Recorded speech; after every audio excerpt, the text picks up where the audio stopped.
நாமக்கல் மண்ணின் புத்தக திருவிழாவிற்கு வருகை தந்துள்ள சொல்வேந்தர் ஐயா அவர்கள் உலகத் தமிழர்களுக்கு அறிமுகம் தேவையில்லாத திருமுகம், திறமைகளின் உரைகல்லாய் இவரின் பன்முகம், பேச்சு, எழுத்து, பண்பு முத்திரை பதித்த முன்முகம், எந்த மேடையாக இருந்தாலும் கேட்போரை வசியப்படுத்தும் வசீகரமான பேச்சுக்கு சொந்தக்காரர், நல்ல மாறுதல்கள் நாட்டில் உண்டாக நாளும் தன் பேச்சால் சமூகத்தை வடிவமைக்கும் சிந்தனையாளர், தமிழக அரசின் கலைமாமணி விருது பெற்ற முத்தமிழ் பேரறிஞர், தமிழக அரசின் கம்பர் விருது பெற்ற சொல்வேந்தர், தமிழக அரசின் மறைமலை அடிகள் விருது பெற்ற செந்தமிழ் தென்றல், தவத்திரு குன்றக்குடி அடிகளாரின் ஞானப்பண்ணையில் விளைந்த நாற்று இவர், திருமுருக கிருபானந்த வாரியார் சுவாமிகள், கீவாஜா, பேராசிரியர் ராதாகிருஷ்ணன் இவர்களின் ஒட்டுமொத்த தாக்கம் பெற்று மேடையில் விஸ்வரூபம் காண வைப்பவர், மோனமாகிற போது ரமணராகவும் கர்ஜிக்கிற போது விவேகானந்தராகவும் இயல்பு கொண்ட வித்தகர், 50க்கும் மேற்பட்ட புத்தகங்களை படைத்த படைப்பாளி, 50 புத்தகங்களை எழுதுவதற்கு வாழ்வையே தியாகம் செய்தவருக்கு நம் கரவொலியின் மூலமாக நன்றி செலுத்த வேண்டாமா இந்த தமிழ் சமூகம்? பொருளாதாரமும் சட்டமும் பயிற்று தமிழால் மேடைகளில் தவம் புரிபவர், இந்து தர்ம வித்யாபீடம் அறக்கட்டளை மூலம் எளிய மக்களுக்கு உதவி வருபவர், மேடையில் நின்றால் பேச்சு கம்பீரம், குரலில் வெளிப்படுத்தும் இசை ஒத்திகை, பேசுகின்ற பொழுதே சிந்திப்பவர். இவருடைய பட்டிமன்றம் நமக்கு முழுநீள திரைப்படம். நற்றமிழ் நாவலர் பொன்னம்பல அடிகளாரிடமும் காஞ்சி சங்கராச்சாரியிடமும் விருது பெற்றவர். பேசும்போது ஆன்மாவோடு சேர்ந்து கருத்தை கையாள ஆழமான தத்துவங்களோடு, ஆன்மீக சிந்தனையோடு, தீர்க்கமான புத்தகம் பற்றிய பார்வையோடு தம் நந்தவன குரலை நாமக்கல் புத்தக திருவிழாவில் நட்டு வைக்க வருகின்றார். ஐயா அவர்களே வருக. சொல்வேந்தர் ஐயா அவர்களை நம் ஆத்மார்த்தமான கரவொலியோடு வரவேற்று மகிழ்கின்றோம்.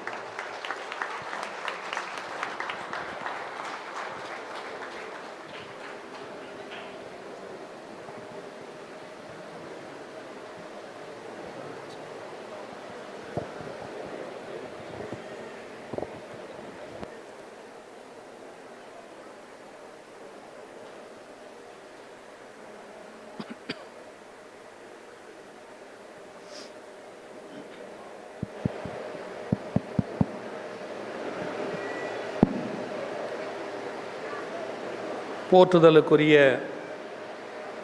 இன்றைய புத்தக திருவிழா நிகழ்ச்சியின் தலைமையினை ஏற்றிருக்கிற ஐயா சி. கலாநிதி அவர்கள், வனப்பாதுகாவலர், முன்னிலை வகிக்கிற சவுண்டு கண்ட்ரோல் எங்க வால்யூம்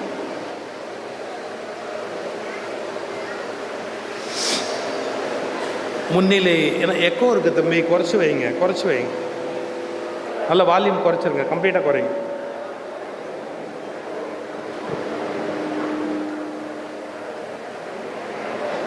முன்னிலை வகிக்கின்ற பெருமைக்குரிய திட்ட அலுவலர் திருமதி பா. கீதா அவர்கள், ட்ரினிட்டி மகளிர் கல்லூரியுடைய செயல் இயக்குனர் அருணா செல்வராஜ் அவர்கள், எனக்கு முன்பு ஒரு அழகிய உரை நிகழ்த்திய பெருமைக்குரிய நம்முடைய நாங்கள் இலக்கியம் வேலூர் சகோதரர் மருத்துவர் முத்துக்குமார் அவர்கள், நன்றியுரை வழங்க இருக்கிற வனச்சருக அலுவலர் திருமதி சத்யா அவர்கள், எனது அன்புக்கும் நெஞ்சுக்கும் நெருக்கமான பல்வேறு நாமக்கல் பெரியோர்கள், மாவட்ட நிர்வாகம், புத்தக பபாசி நிறுவனம், குறைவாக வந்திருந்தாலும் நிறைவாக கேட்கிற உணர்வோடு இருக்கிற ரசிகர் பெருமக்கள், என் இனிய நண்பர் உழவன் தங்கவேல் அவர்கள், எல்லோருக்கும் என்னுடைய பணிவன்பான அரசு பரமேஸ்வரன் அவர்கள், எல்லோருக்கும் என்னுடைய பணிவன்பான வணக்கங்கள். பிரதர், இது எக்கோ இருக்கிற ஹாலு, வால்யூம் ரொம்ப குறைச்சி வைங்க, கேட்குற அளவு போதும். என்ன, ரொம்ப வால்யூம் குறைச்சிருந்தா தான் கிளாரிட்டி கிடைக்கும். ப்ளீஸ். நான் அவருடைய பேச்சுக்கே வந்திருக்கணும். அங்கே சர்க்கியூட் ஹவுஸ்லேருந்து கிளம்ப முடியல, சில நண்பர்கள் வந்துட்டாங்க. அதனால் அவரிடத்துல மன்னிப்பு கேட்டுக்கிறேன். அவருடைய பேச்சுக்கு நான் இங்கே இல்லாததற்காக பொறுத்தருள வேணும். இன்னைக்கு ஒரு நல்ல தலைப்பு, செய்யும் தொழிலே தெய்வம். ஒரு மனிதன் கடவுளாக எதை நினைக்கணும்? அம்மாவை நினைக்கணும், அப்பாவை நினைக்கணும், ஆசிரியரை நினைக்கணும். கொஞ்சம் வளர்ந்து மேலே வந்ததுக்கப்புறம் இவ்வளவு பெரிய உலகம் இயங்குது, அப்போ ஏதோ ஒரு மூலப்பொருள் ஒன்று இருக்கணும் அப்படின்னு ஒரு கடவுள் அப்படிங்கிற ஒரு கருத்து அவன் மனசுக்குள்ள உருவாகணும். ஆனா இதோட நின்று போயிட்டா வாழ்க்கை இல்லை. நாம நாள்தோறும் சாப்பிடுவதற்கு, இருப்பதற்கு, மகிழ்ச்சியாக வாழ்க்கை நடத்துவதற்கு ஏதோ ஒரு தொழில், நாம பார்க்கிற தொழில் நமக்கு உணவளிக்கிறது, உணர்வளிக்கிறது அப்படின்னா அதற்கு நாம நன்றி உள்ளவர்களாக இருந்து அதையும் கடவுளாகவே பார்க்க வேணும் அப்படிங்கிற கருத்துல எழுந்த வார்த்தை, 2 வார்த்தை தான் செய்யும் தொழிலே தெய்வம் அப்படிங்கிற ஒரு வார்த்தை. இன்னைக்கு கோயிலுக்கு போற பழக்கம் ரொம்ப கூடி போச்சு. நாங்க அறநிலையத்துறையோட தொடர்பு உள்ளவங்க. நான் சொன்னாலும் மறுபடியும் நீங்க வால்யூம் கூட்டுறீங்க இல்ல? வால்யூம் குறைச்சு வைங்கன்னு நான் சொல்றேன். வால்யூம் குறைச்சு வைங்க, தயவு செய்து குறைச்சு வைங்க.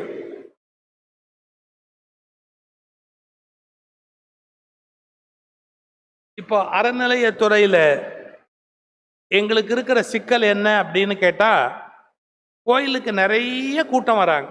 கூட்டம்னா கூட்டம், கட்டுக்கடங்காத கூட்டம். நான் அதை ஒண்ணு விமர்சனம் பண்ண விரும்பல. ஆனா ஆராய்ச்சி பண்ணா ஒரு உண்மை தெரியும். மக்கள் பாவம் குறைவா பண்ணிக்கிட்டு இருந்த வரைக்கும் கோயிலுக்கு வர்றது குறைவா இருந்தது.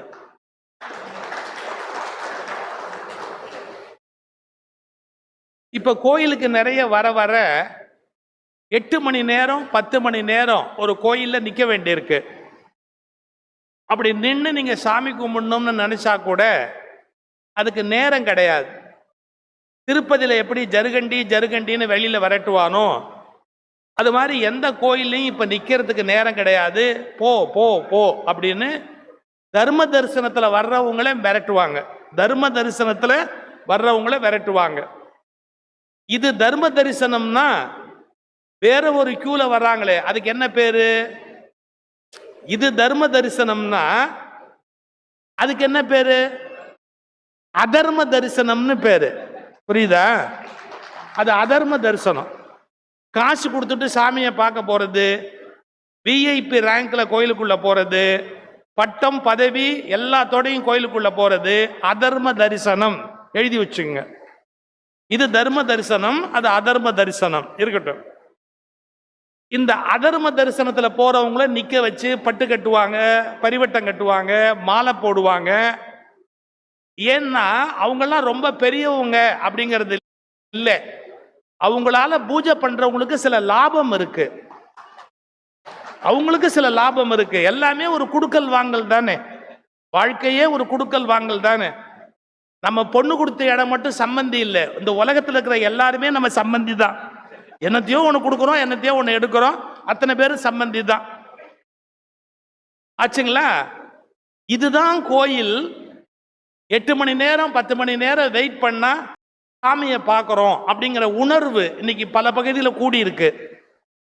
8 மணி நேரம் நம்ம ஆபீஸ்ல போய் வேலை பார்க்கிறோமே, அதுவும் ஒரு கோயில் அப்படிங்கிற எண்ணமும், நாம பார்க்கிற வேலை ஒரு வழிபாடு அப்படிங்கிற எண்ணமும் இந்த இந்தியாவில் என்ன கேட்டா சுதந்திரம் அடைந்த பிறகு வந்திருந்தா, சரியான அந்த எண்ணம் வந்திருந்தா 2000வது ஆண்டில் இந்த நாடு வளர்ச்சி பெற்ற வல்லரசு நாடாக மாறி இருக்கும்.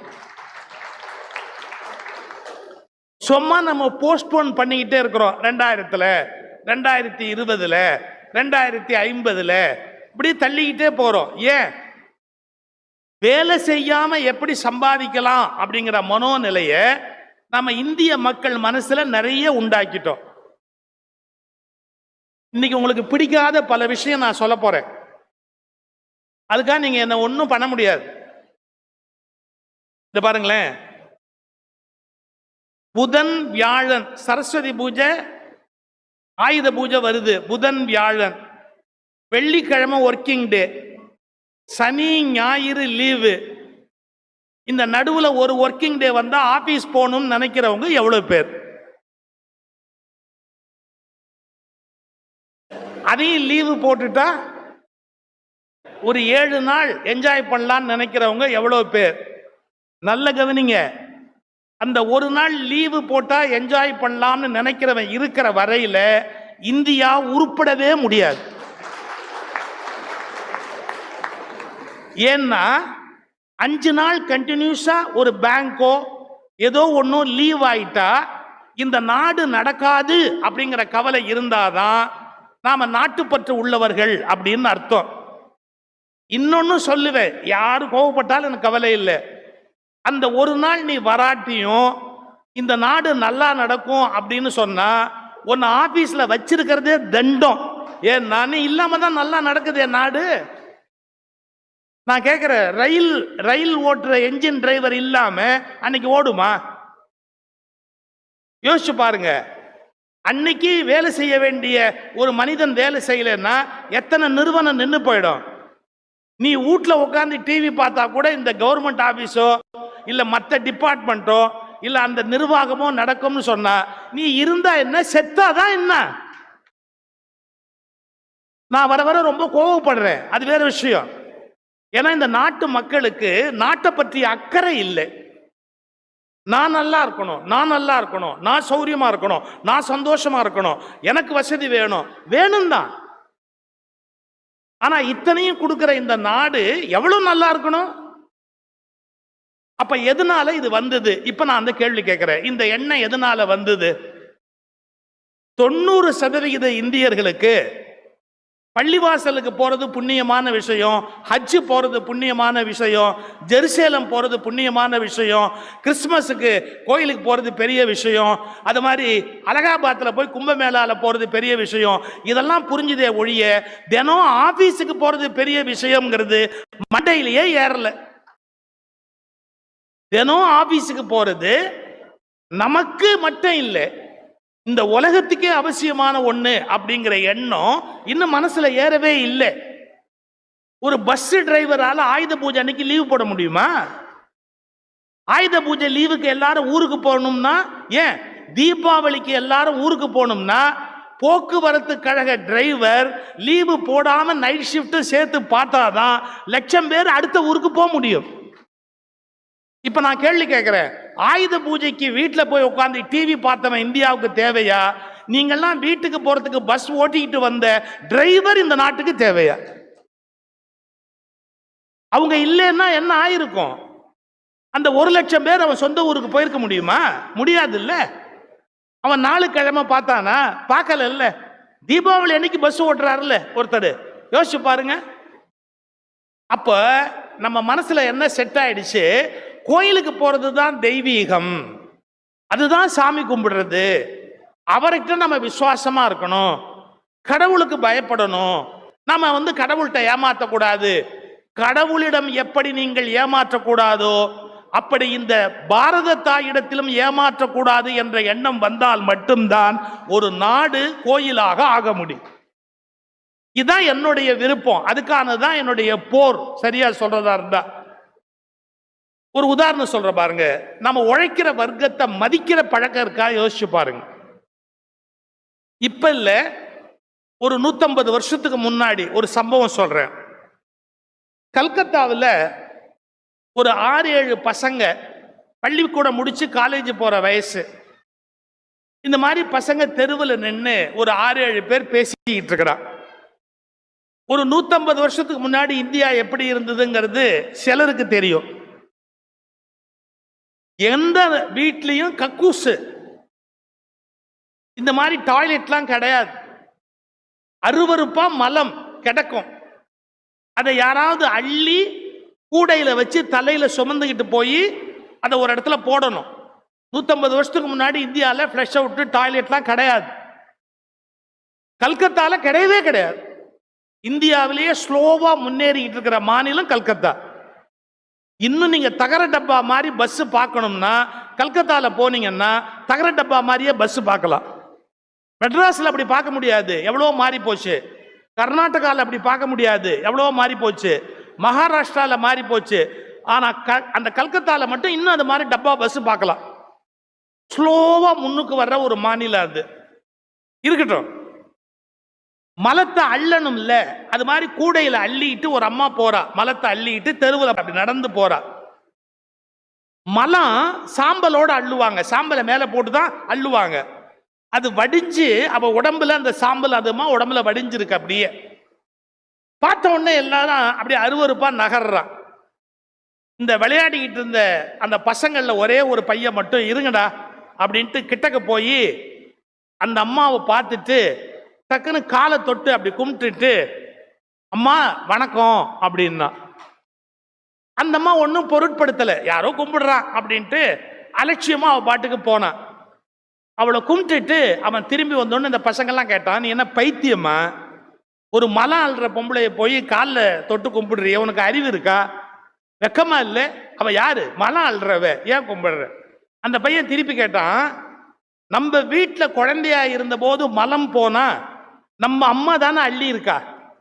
ஒரு வீட்டு மலத்தை அள்ளுகிறவள் நம்முடைய அம்மான்னா தெருவில் இருக்கிற அத்தனை பேர் மலத்தையும் அள்ளுகிற அவள் இந்த ஊரின் தாய் அல்லவா அப்படின்னு ஒரு கேள்வி கேட்டான். அவள் இந்த கல்கத்தாவின் தாய் இல்லையா? எத்தனை பேர் மலத்தை அள்ளிட்டு போறா, அப்ப அவ எல்லாருக்கும் அம்மா இல்லையா அப்படின்ட்டு ஒரு வார்த்தை சொன்னா. நீங்கள் நினைக்கிறீர்கள் அந்த கல்கத்தா பவதாரிணி என்ற காளி கோயிலுக்குள் இருக்கிறாள் என்று நினைக்கிறீர்கள். நான் நினைக்கிறேன் இந்த மலமள்ளி கொண்டு போகிறாளே இவள்தான் கல்கத்தாவின் அன்னை பவதாரிணி காளி அப்படின்னா. அந்த பையன் யார் தெரியுங்களா? சுவாமி விவேகானந்தர். விவேகானந்தர் இந்தியாவில் வந்ததுக்கு காரணமே கர்ம யோகத்தை வலியுறுத்துவதற்கு தான் வந்தார். பக்தி யோகம் இந்தியாவில் ஆரம்ப காலத்திலேருந்தே இருக்குதுங்க. ஆழ்வார்கள், நாயன்மார்கள், வடநாட்டில் போனீங்கன்னா பஜனைகள் எல்லாம் நிறைய இருக்கு, அதுல எந்த டவுட்டுமே இல்லைங்க, எக்கச்சக்கமா இருக்கு. நான் இன்னும் கூட ஓப்பனா சொல்வேன், இந்தியாவில் மனிதர்களுக்கு எவ்வளவு தேவையோ அதை விடவே அதிகமான வழிபாட்டு தலங்கள் இருக்கின்றன. இவ்வளவு பேருக்கு ஒரு ஸ்கூல் இருக்கணும், இவ்வளவு பேருக்கு ஒரு ஆஸ்பத்திரி இருக்கணும், இவ்வளவு பேருக்கு இப்படி ஒரு இந்த மாதிரி ஒரு இடம் தியேட்டர் இருக்கணும் அப்படிங்கிற கணக்குப்படி பார்த்தா இந்தியாவில் எவ்வளவு பேர் சாமி கும்பிட நினைக்கிறாங்களோ அவங்களுக்கு தேவைக்கு மேலேயே எல்லா வழிபாட்டு தலங்களுமே, பள்ளிவாசல் உட்பட, சர்ச்சு உட்பட, கோயில் உட்பட, புத்த விகாரங்கள் உட்பட தேவைக்கு மேலேயே இருக்குதுங்க, எந்த டவுட்டும் கிடையாது. அப்போ ஒரு கணக்கு, அதுதான் கோயில்ங்கிற எண்ணம் இருக்கு. நம்முடைய வாழ்க்கையை அன்றாடம் நடத்துவதற்கு எது பயன்படுகிறதோ, எது அன்னம் அளிக்கிறதோ, எது சொர்ணம் அளிக்கிறதோ அது நமக்கு கடவுள் அப்படிங்கிற எண்ணத்தை ஏற்படுத்தணும்னா நமக்கு புரிதல் இன்னும் கொஞ்சம் அதிகமா ஆகணும் அப்படிங்கிறது என்னுடைய விண்ணப்பம். கொஞ்சம் நம்ம கொஞ்சம் அப்படி இன்னும் கொஞ்சம் மேல போலாம். இந்திய வரலாறு நல்ல தெரிஞ்சவங்க எவ்வளவு பேர் இங்க இருக்கிறவங்க? அதாவது ஒரு 5000 ஆண்டுகளுக்கு முன்பு இருந்து ட்ரேஸ் அவுட் பண்ணிக்கிட்டே வந்தா ஒரு விதமான நாகரிகம் இந்தியாவில் உண்டாகுது. இந்த ஆரியன் மைக்ரேஷன் அப்படின்னு ஒரு வார்த்தை இருக்கு, ஆரியர்கள் வருகை அப்படின்னு. நீங்க புத்தக கண்காட்சிகள்லாம் வர்றீங்க, போறீங்க, படிக்கிறீங்க, ஆனா ஒரு விஷயத்தை ஆழமா உள்வாங்கணும். வரலாற்றை திரித்து எழுதுவதற்காக இப்ப நடக்கிற முயற்சி மாதிரி இதுக்கு முன்பு எந்த காலத்திலையும் நடந்ததே இல்லை. வரலாற்றை திரித்து எழுதுகிற முயற்சி இப்ப நடந்த மாதிரி, நடந்துகிட்டு இருக்கிற மாதிரி எந்த காலத்திலையும் நடந்ததே இல்லை. என்ன திரித்து எழுதுகிற முயற்சி? நம்ம ஆரியன் படையெடுப்புன்னு சொல்றது இல்லை, வருகைன்னு சொல்வோம், மைக்ரேஷன் அப்படின்னு சொல்வோம், குடியேற்றம் அப்படின்னு சொல்வோம்.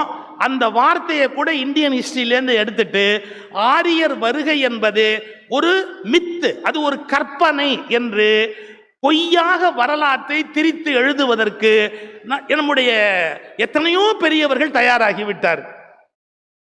இப்ப இதெல்லாம் பழச பேசி எனக்கு ஒன்றும் ஆக போறது இல்லை. நீங்க இந்தியா எப்படி இருந்ததுன்னு பார்க்கணும். எங்க மனுஷன்னு ஒருத்தன் இருந்தா, நான் கேட்கிற கேள்வி நியாயமா இல்லையா பாருங்க. ஒரு மனுஷன்னு ஒருத்தன் இருந்து 3 வேளையும் மூக்கு பிடிக்க மொக்க மொக்க தின்னுகிட்டே இருந்தான்னு வச்சுங்க இந்த பூமியில, அவன் ஏதாவது உழைக்கணுமா இல்லையா?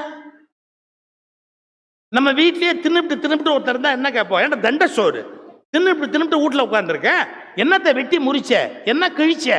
பிள்ளையா இருந்தாலும் நம்ம கேட்போமா இல்லையா, நீ என்ன பண்ணுன அப்படின்னு. அப்படி இந்தியாவில் வாழ்ந்தவங்களுடைய தொழில் என்னன்னு கொஞ்சம் கேள்வி கேளுங்க. நெசவு நெய்தல்,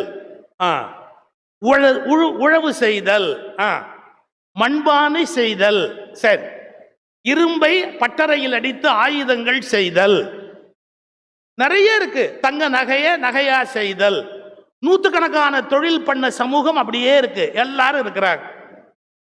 அந்த மாதிரி யாராவது உற்பத்தி பண்ற மாதிரி வயல்ல போய் உழுதல், நெல்லோ கோதுமையோ பயிரிடுதல், நிறைய உணவுகளை உற்பத்தி பண்ணி சந்தைக்கு கொண்டு வருதல், அந்த சந்தையில வாங்கி விற்கிற ஒரு விற்பனையை செய்தல், இதெல்லாம் சரியா நடக்குதா இல்லையா அப்படின்னு ஒரு சூப்பர்விஷன், ஒரு மேற்பார்வை பார்த்து நாட்டையும் அந்த பகுதியையும் ஒழுங்கா வச்சுக்கிறதுக்கு ஒரு விதமான தலைவன் அல்லது அரசன் அப்படின்னு ஒருத்தர் தேவைப்பட்டான். யார் யார் தேவைப்பட்டான்? உழறதுக்கு உழைக்கிறதுக்கு ஒரு ஆளு, அதை விளைக்கிறது வித்து கொடுக்கறதுக்கு ஒரு ஆளு, அதை பாதுகாத்து அதை சரியா கொண்டு போறதுக்கு ஒரு ஆளு, அப்புறமா இதெல்லாம் சரியா இருக்கான்னு கவனிக்கிறதுக்கு ஒரு தலைவன். இவ்வளவு இருந்தாங்க இந்தியாவில். இது எல்லாருமே இருந்தாங்க. யாரும் யாரையும் எதிர்க்கல, யாரும் யாரையும் குறைவா நினைக்கல, சரியா வாழ்ந்துகிட்டே இருந்தாங்க. இப்படி வாழ்ந்த நாட்டில் வெளியிலேருந்து ஒரு வருகை என்ற ஒன்று நிகழ்ந்த பிறகு அவங்களுக்கு இங்க என்ன வேலை? நெசவு கிடையாது, மண்பானை கிடையாது, நிலம் கிடையாது உழறதுக்கு. அவங்களுக்கு எந்த வேலையும் பார்க்க முடியாது. எந்த வேலையும் பார்க்க முடியாத போது அவங்க என்ன பண்ணுவாங்க? வானத்தை கவனிப்பாங்க. மழை பெய்யுமா பெய்யாதான்னு யோசிப்பாங்க. அப்புறம் அவங்களுக்குள்ள என்னமோ ஒன்று பண்ணிக்குவாங்க. எப்பவுமே காட்டு வழியா தனியா வர்றவங்க நெருப்பை தான் துணையா வச்சுக்குவாங்க. அதுதான் பாதுகாப்பு அப்படின்னு நினைப்பாங்க. அது மாதிரி வந்தவங்க நெருப்ப கடவுளா நினைச்சாங்க, பாதுகாப்பா நினைச்சாங்க. இந்த மக்களோட அன்பா பழகினாங்க. நல்ல கருத்து 4 சொன்னாங்க. வாங்க ஐயா, சாப்பிடுங்க ஐயா அப்படின்னு சாப்பாடு கொடுத்தாங்க. அவங்க நெல்லு கொடுங்க, கோதுமை கொடுங்க, கொடுக்கறத கொடுங்க, சௌக்கியமா இருந்தாங்க. ஒன்னும் தப்பு இல்லை. அடுத்த நிலைமை தான் சிக்கல். என்ன? உழைத்து களைத்த 4 பேரும் கீழே போய் உழைக்காதவர்கள் மட்டுமே உயர்வானவர்கள் என்று அவர்கள் நூல்களை எழுதந்தது இந்த நாட்டில் அப்படிங்கறத தெரியணும். உழைத்து களைத்து இந்த உலகத்தில் வாழ்ந்த ஏழை மக்கள் மிக சிரமப்பட்டு செய்த காரியங்களை எல்லாம் அலட்சியப்படுத்தி இவையெல்லாம் தேவையற்றவை, இவையெல்லாம் பயனற்றவை என்று உழைக்காதவர்கள் உட்கார்ந்து கொண்டு ஒரு காரியம் செய்தார்கள். என்ன? கடவுளோடு நேராக பேசுவோம், வேண்டும் என்ற இடத்தில் மழை பெய்ய வைப்போம், எல்லோரையும் நாங்கள் தான் காப்பாற்றுவோம். இப்படிப்பட்ட கருத்துக்களை சொல்ல தொடங்கிய போது இந்த உழைத்து களைத்த மக்களுக்கு சிந்திக்க தெரியவில்லை. அவர்கள் சொல்லுவதை நம்ப தொடங்கினார்கள். அப்ப இந்தியாவில் இவங்க சில கடவுள்களை கும்பிட்டுக்கிட்டு இருந்தாங்க. இங்க இருந்தவங்க எல்லாம் சில கடவுளை கும்பிட்டுக்கிட்டு இருந்தாங்க. அவன் 1000 கடவுளுக்கு மேல வச்சிருந்தான். 1 இல்ல 2 இல்ல, 1000 2000 கடவுளுக்கு மேல வச்சிருந்தான். என்னமோ போவான் காட்டுல, அவன் ஒண்ணு கும்பிடுவான், வேட்டையாடுறவன் ஒண்ணு கும்பிடுவான், உழைக்கிறவன் ஒண்ணு கும்பிடுவான், வயல்ல உழறவன் ஒண்ணு கும்பிடுவான். ரைட். இது எதையுமே தாண்டி அவங்க வேற ஒரு வகையான மேல இருக்கிறவங்களை காமிச்சு அங்கதான் கடவுள் இருக்கிறாரு, இவனுக்கு இங்க இருந்தாரு அங்கதான் கடவுள் இருக்கிறாருன்னு காமிச்சாங்க. இவன் நம்புனான், இதை ஏற்றுக்கொண்டான்.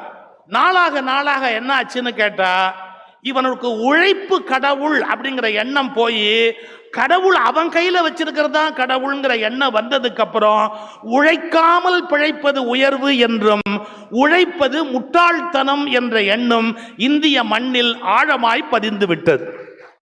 இது நியாயமா? உழைக்கிறது தான் வாழ்க்கைங்கிற எண்ணத்துக்கு பதிலா உழைக்காம உட்கார்ந்து இருக்கிறது தான் சிறந்த வாழ்க்கை அப்படிங்கிற எண்ணத்தை ஏற்படுத்துவது நியாயமா? உழைத்தவன் கீழானவன், உழைக்காதவன் மேலானவன் அப்படிங்கிற எண்ணத்தை ஏற்படுத்த ஆரம்பிச்சாங்க. ஏமாந்தாங்க. உலக வரலாறு தெரியல, இவங்களுக்கு ஏமாந்தாங்க. சார், நான் இப்போ இன்னும் கொஞ்சம் ஓப்பனா பேச வேண்டியிருக்கு, ஏன்னா மக்களுக்கு உண்மை தெரியல, அதனால நான் சொல்ல வேண்டியிருக்கு அந்த விஷயத்தை. இங்க இருந்தவங்க கும்பிட்டுக்கிட்டு இருந்ததெல்லாம் வேற, சிவன் திருமால் வெவ்வேறு ஏதோ கும்பிட்டுக்கிட்டு இருந்தாங்க. ஆனா இதுக்கெல்லாம் ஒரு பேர் வச்சாங்க. சிவனை கும்பிடுறது ஒரு மார்க்கம், சிவனியம். திருமாலை கும்பிடுவது ஒரு வழி, திருமாலியம். இப்படி ஏதோ ஒவ்வொருத்தரும் ஒரு வழி வச்சிருந்தாங்க. அந்த நேரத்தில் இதெல்லாம் முக்கியம் இல்லை, இதையெல்லாம் சொல்லுகிற வேதம்ங்கிறது தான் முக்கியம் அப்படிங்கிற கான்செப்டை ஒரு சில பேர் முன்வைக்கிறாங்க. அதுக்கு தனி மதம்னு பேரு, அதுக்கு பேரு வைதீகம் அப்படின்னு பேரு. வேதம் தான் பிரதானம் என்று சொல்வது வைதீகம். நான் சொல்றது ஐடியாலஜி கருத்து வரும், நான் அது இல்லைன்னு சொல்லலை. ஆனா நாளாக நாளாக என்னாச்சு, இந்த உழைத்த மக்கள் தங்கள் கடவுளை மறந்தார்கள், தங்கள் வழிபாட்டு முறையை வளர்ந்தார்கள், தங்கள் உரிமையை மறந்தார்கள். இவை எல்லாவற்றையும் விட அது மேலானது என்பதை ஒப்புக்கொண்டு தாழ்ந்து கூனி குறுகி வெட்கப்பட்டு அவமானப்பட்டு தங்களை அதிகமாக கீழே கொண்டு போய் விட்டதால் ஒரு சில 1000 ஆண்டுகள் அடிமையாக இருந்த பிறகு இவர்களை இஸ்லாமிய படையெடுப்பு என்ற ஒன்று நடந்தபோது உழைக்கிற வர்க்கம் போராடுகிற சக்தியற்றதாக ஒடுங்கி போனது. எனவே இஸ்லாமியர்கள் ஆட்சி இந்தியாவில் ஏற்பட்டது. அவர்களை வெல்லக்கூடிய போராளிகள் அப்படின்னு யாருமே இங்க இல்ல. அவன் தான் கூனி குறுகி உட்கார்ந்து இருக்கிறானே, அவனுக்கு தன்மானமே இல்லையே, அவன் தான் யாரையோ நம்பிக்கிட்டு இருக்கிறானே. அரசர்கள் எப்படி இருந்தாங்கன்னு கேட்டா, உன் ஆயுசு விருத்தி ஆகிறதுக்கு ஒரு ஹோமம், உன்னுடைய ஆயுசு விருத்தியாகி உனக்கு புள்ள பிறக்கிறதுக்கு ஒரு ஹோமம், நீ ஜெயிக்கிறதுக்கு நான் ஒரு துரும்ப கிள்ளி போட்டு அதுக்கு ஒரு யாகம் பண்ணா நீ ஜெயிச்சிருவே. ஏன்னா படையெடுத்து ஜெயிப்பேன்ற எண்ணத்தை விட்டுட்டு ஒரு புல்ல கிள்ளி போட்டா நீ ஜெயிப்பேன்னு சொல்லி கொடுத்தா எங்கேயாவது இவன் விளங்குவானா? மைண்ட் ஸ்பாயில் ஆயிடுச்சு, டோட்டலா ஸ்பாயில் ஆயிடுச்சு. இதனால இஸ்லாமிய படையெடுப்பு நடந்தது, ஜெயிக்க தெரியல இவனுக்கு. அது மட்டும் இல்ல, அவன் நல்லா ஒண்ணு கவனிச்சாங்க, வெளியில இருந்து வந்தவங்க ஏன் மக்கள் பிரிஞ்சு பிரிஞ்சு இருக்கிறாங்க, ஏன் இப்படி இருக்கிறாங்க அப்படின்னு யோசிக்க ஆரம்பிச்சாங்க. ஓ, சில பேரை ஒடுக்கி இவங்க அவமானப்படுத்தி வச்சிருக்கிறாங்க. சார் நீங்க வேணா இந்தியன் ஹிஸ்டரி எடுத்து படிச்சு பாருங்க. பாபருடைய படை நதிக்கரைக்கு அந்த பக்கம் நிக்குது, இந்த பக்கமா நம்முடைய ரஜபுத்திரர்கள் மற்றைய இந்திய நாட்டு வீரர்களுடைய படை இருக்குது. முதல் நாள் போர்ல எல்லாரும் ரொம்ப பிரமாதமா இந்திய வீரர்கள் போராடினாங்க. பாபர் உலாவிக்கிட்டே கேட்கிறார், இன்றைய போர்ல நம்ம ஜெயிக்க முடியலையே, ஏன் முடியல, எவ்வளவு வலிமையான படை, நம்ம ஜெயிக்க முடியலையே அப்படி. இல்ல அவங்க மண்ணு காப்பாற்றணுங்கிற எண்ணத்துல இருக்கிறாங்க, நாம எப்படி ஜெயிக்க முடியும் அப்படிங்கிறாங்க. அப்படி உலாவிக்கிட்டே இருந்த பாபர் இப்படி பார்த்தா குட்டுக்குட்டா குட்டுக்குட்டா குட்டுக்குட்டா அடுப்பு எரிஞ்சுக்கிட்டே இருந்தது. என்ன அங்க அடுப்பு எரியுது, அங்க என்ன அடுப்பு எரியுது அப்படின்னு கேட்டார். ஏன் ஆத்தங்கரையில ஒரு 400-500 அடுப்பு எரியுது? அவருக்கு விளக்கம் சொன்னாங்க. உங்களுக்கு தெரியாதா என்ன, போர்க்களத்துல கூட அவங்க ஒன்னா சாப்பிட மாட்டாங்க. ஒரு ஜாதிக்காரன் இன்னொரு ஜாதிக்காரனோட சேர்ந்து சாப்பிட மாட்டான். ஒருத்தன் சமைச்சதை இன்னொருத்தன் சாப்பிட மாட்டான். அவன் தனித்தனியா சமைச்சு அவன் தனித்தனியா சாப்பிடுவான ஒழிய ஒருத்தன் சமைச்சதை போர்க்களத்துல கூட அவங்க சேர்ந்து சாப்பிட மாட்டாங்க. பாபர் சொன்னார், நாளை நாம் ஜெயித்து விட்டோம் போ, நாளை நாம் ஜெயித்து விட்டோம் போ. ஏன், உணவில் கூட ஒன்றாய் இருக்கிற உணர்வு இல்லாத மக்களை வெல்லுவது வெகு சுலபம். நீங்க இந்தியன் ஹிஸ்டரி எடுத்து படிங்க, ஆர்ஜே மஜும்தார் புத்தகத்தை எடுத்து படிங்க. இதை எதுக்கு சொல்ல வரேன் அப்படின்னா, பிரிவினை பிளவு இத்தனையும் வந்ததுக்கு அப்புறம் ஒரு குரூப் அடிமைப்படுத்தி வச்சிருந்ததால, அவங்க வேற வழியே இல்லாம பலவீனமா இருந்ததால சுலபமாக இந்திய வரலாறு ஆட்சி முறை வேறொருத்தர் கைக்கு போயிடுச்சு. அப்புறம் அவங்க சுகபோகமா வாழ ஆரம்பிச்சாங்க, சுரண்டுனாங்க, தவறு பண்ணாங்க. அந்த காலகட்டத்தில் கிழக்கிந்திய கம்பெனி இந்தியாவுக்குள்ள வருது. அப்ப பார்த்தா நிறைய ஜாதி போராட்டம், அரசர்களுக்கு போராட்டம், சொத்துரிமை போராட்டம், முகலாய சக்கரவர்த்திகள் நிறைய வரி போட்டு பணத்தை ஆடம்பரமா செலவு பண்றது, விரயமா பண்றது, இந்த வாழ்க்கை முறையை பின்பற்றினாங்க. இங்கிலீஷ்காரன் பார்த்தான், முதல்ல கம்பெனி வியாபாரம்னு வந்தான். அவன் என்ன நினைச்சான், அவன் நாட்டில் தயாரிக்கிறதுல ஒரு 7-8 இங்க வித்துட்டு போலான்னு வந்தான். ஆனா இவன் நாட்டையே விற்கிறதுக்கு ரெடியா இருக்கிறான் அப்படிங்கிறது அவனுக்கு அப்புறம் தான் தெரிஞ்சது. ஓ, மொத்த நாடுமே நம்ம வாங்கிடலாம் போல் இருக்குது அப்படின்னு முடிவு பண்ணி சல்லிசா கிடைக்குது. ஏன்னா பெரியப்ப நாட்டை சித்தப்ப விற்கிறான், சித்தப்ப நாட்டை பெரியப்ப விற்கிறான், அண்ணன் நாட்டை தம்பி விற்கிறான், தம்பி நாட்டை அண்ணன் விற்கிறான், மாமன் ரெண்டையும் சேர்ந்து விற்கிறான். அவன் பார்த்தான், கொண்டாங்கடா கொண்டாங்கடா, எல்லாரையும் பிடிச்சி போட்டு அவன் பீரங்கி வச்சிருந்தான். ஒரே அமுக்குனா அவன் இந்தியா முழுக்க அப்படியே எடுத்துக்கொண்டு போய் மகாராணி கையில கொடுத்து, எங்களுக்கு பிரிட்டிஷ் கம்பெனி இனிமே ஆளாது, பிரிட்டிஷ் அரசு ஆளும் அப்படின்னு கொடுத்தா. கிழக்கிந்திய கம்பெனிக்கு பதிலா நேரா அந்த அரசாங்கமே ஆளட்டும்னு கொடுத்துட்டான். முடிஞ்சது கதை. இந்தியா அடிமையாயிடுச்சு. இப்ப அடிமையாச்சு. இந்த அடிமையான நாட்டு மக்களுடைய மனோநிலை எப்படி இருந்தது? சுதந்திரம்ங்கிறத பத்தி என்ன இருந்ததா? இல்ல. ஏன் இல்ல? சொந்த வாழ்க்கையில் தன்மானம் இல்லாதவன் பொது வாழ்க்கையில் சுதந்திரத்தை எதிர்பார்க்க முடியாது. எழுதி வச்சுக்கோ. சொந்த வாழ்க்கையில் தன்மானம் இல்லாதவன் பொது வாழ்க்கையில் இந்த உலகத்தில் சுதந்திரத்தை எதிர்பார்க்க முடியாது. சொந்த வாழ்க்கையிலேயே நான் தன்மானமா இருப்பேன், நான் ஏன்டா உனக்கு அடங்கணும், நான் ஏன்டா உனக்கு பணியணும், நீ என்ன பெரிய மனுஷனா, என்னத்துக்கா நான் உன் காலில் போய் விழணும், இந்த கேள்வி எழுந்தா மட்டும்தான் ஒரு நாடு சுதந்திர நாடாக இருக்க முடியும். கையை நம்பி உழைச்சவன், அடுத்தவன் காலை நம்பி பொழைச்சவன். ஏன் சார்? கையை நம்பி உழைச்சவன், அடுத்தவன் காலை நம்பி பொழைச்சவன். இவன் ரெண்டு பேர்ல கையை நம்பி உழைச்சவன் தோத்து போயிட்டான், காலை நம்பி பொழைச்சவன் ஜெயிச்சிட்டான். எவ்வளவு பெரிய வீழ்ச்சி இந்த கலாச்சாரத்துக்கு. அப்ப நமக்கு ரொம்ப துன்பம் வந்துருச்சு. துன்பம் வர வர நம்ம என்ன பண்ணோம்? நல்ல கவனிங்க. சில பேர் குடிக்க ஆரம்பிப்பான். குடிக்க ஆரம்பிச்சதுக்கு அப்புறம் குடி பிடிக்கலேம்பா. அவனு குடி என்ன ரொம்ப தொந்தரவு பண்ணுது, அதனால நான் ஜாஸ்தியா குடிக்கிறேன்பா. ஏன்? அதை மறக்கணும், அதை மறக்கணும், அதனால நான் இன்னும் கொஞ்சம் ஜாஸ்தி போடுவேன், இன்னும் கொஞ்சம் ஜாஸ்தி போடுவேன். பைத்தியம் மாதிரி கூட்டிகிட்டே போவான். அது மாதிரி இவன் உழைப்பதுதான் நமக்கு கடவுள் என்ற எண்ணத்தில் இருந்து எந்த கடவுள் நம்மை காப்பாற்றுவார் என்ற தட்டழிப்புக்கு போய் இதை கும்பிடுவதா அதை கும்பிடுவதா அதை கும்பிடுவதா என்ற எண்ணத்தில் மேலும் மேலும் மேலும் பக்தி யோகத்தில் சிக்கினானே ஒழிய கர்ம யோகத்தில் தன்னை கொண்டு செலுத்தவில்லை.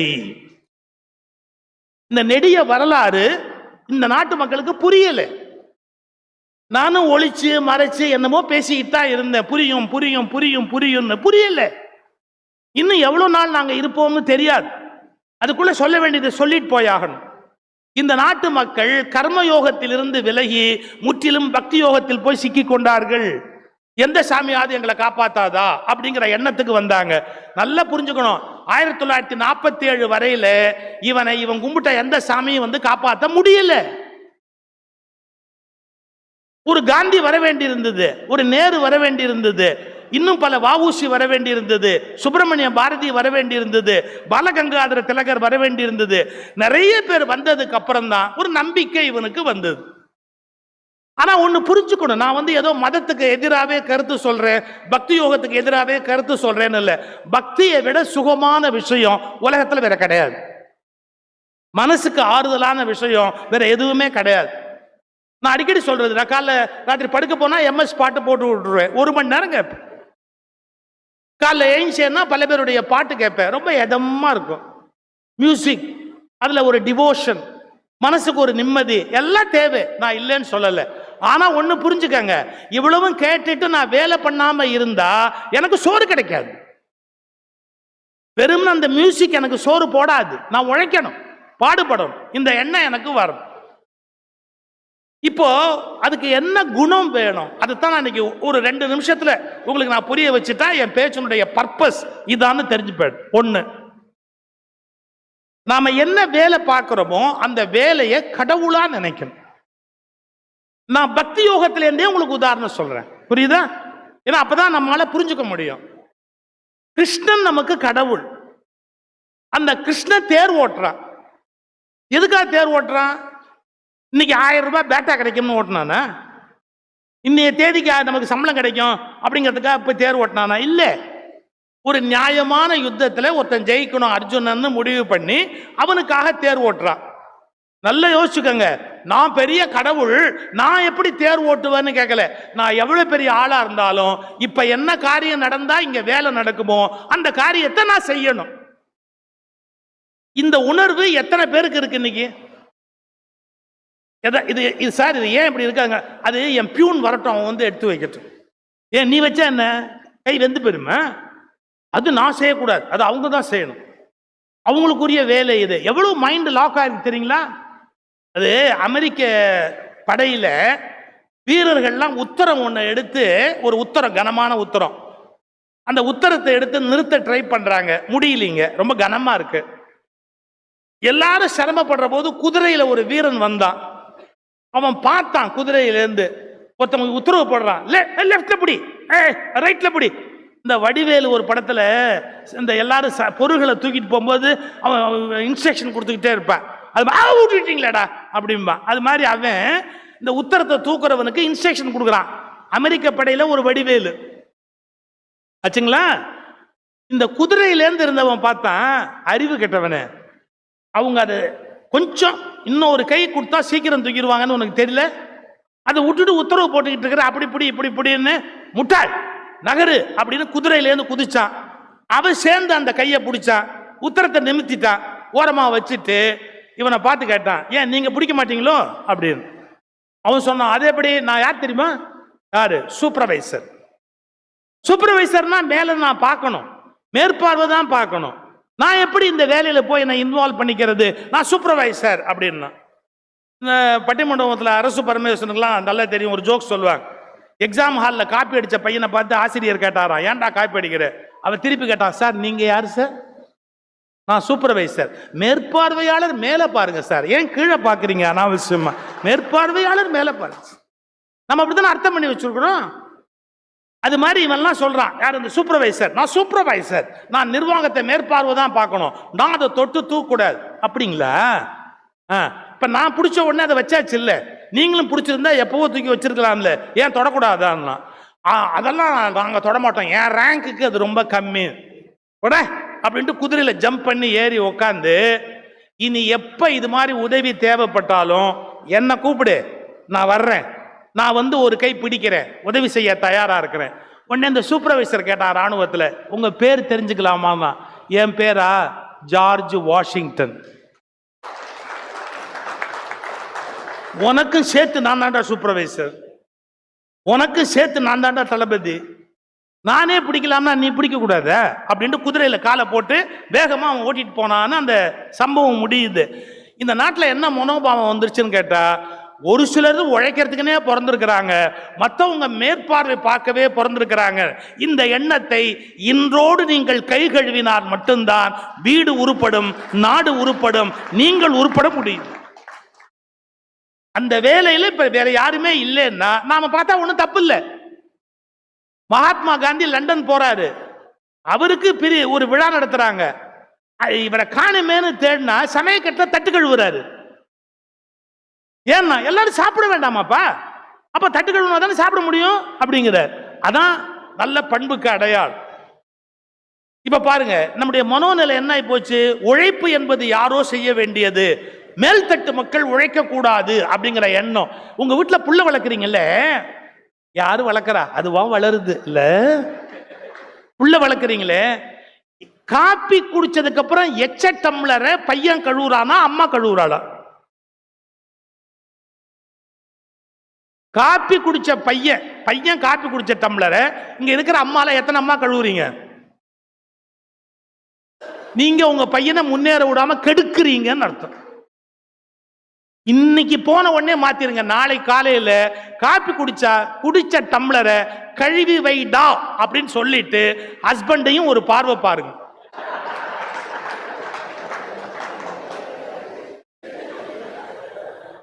அவருக்கு நேரா கழுவுன்னு சொல்லாதீங்க, நேரா கழுவுன்னு சொல்லாதீங்க, பையனை பார்த்து காப்பி குடிச்ச டம்ளரை கழுவி வைடா அப்படின்னு சொல்லிட்டு அப்படி ஹஸ்பண்ட ஒரு பார்வை பாருங்க. எப்படின்னு கேக்குறீங்களா?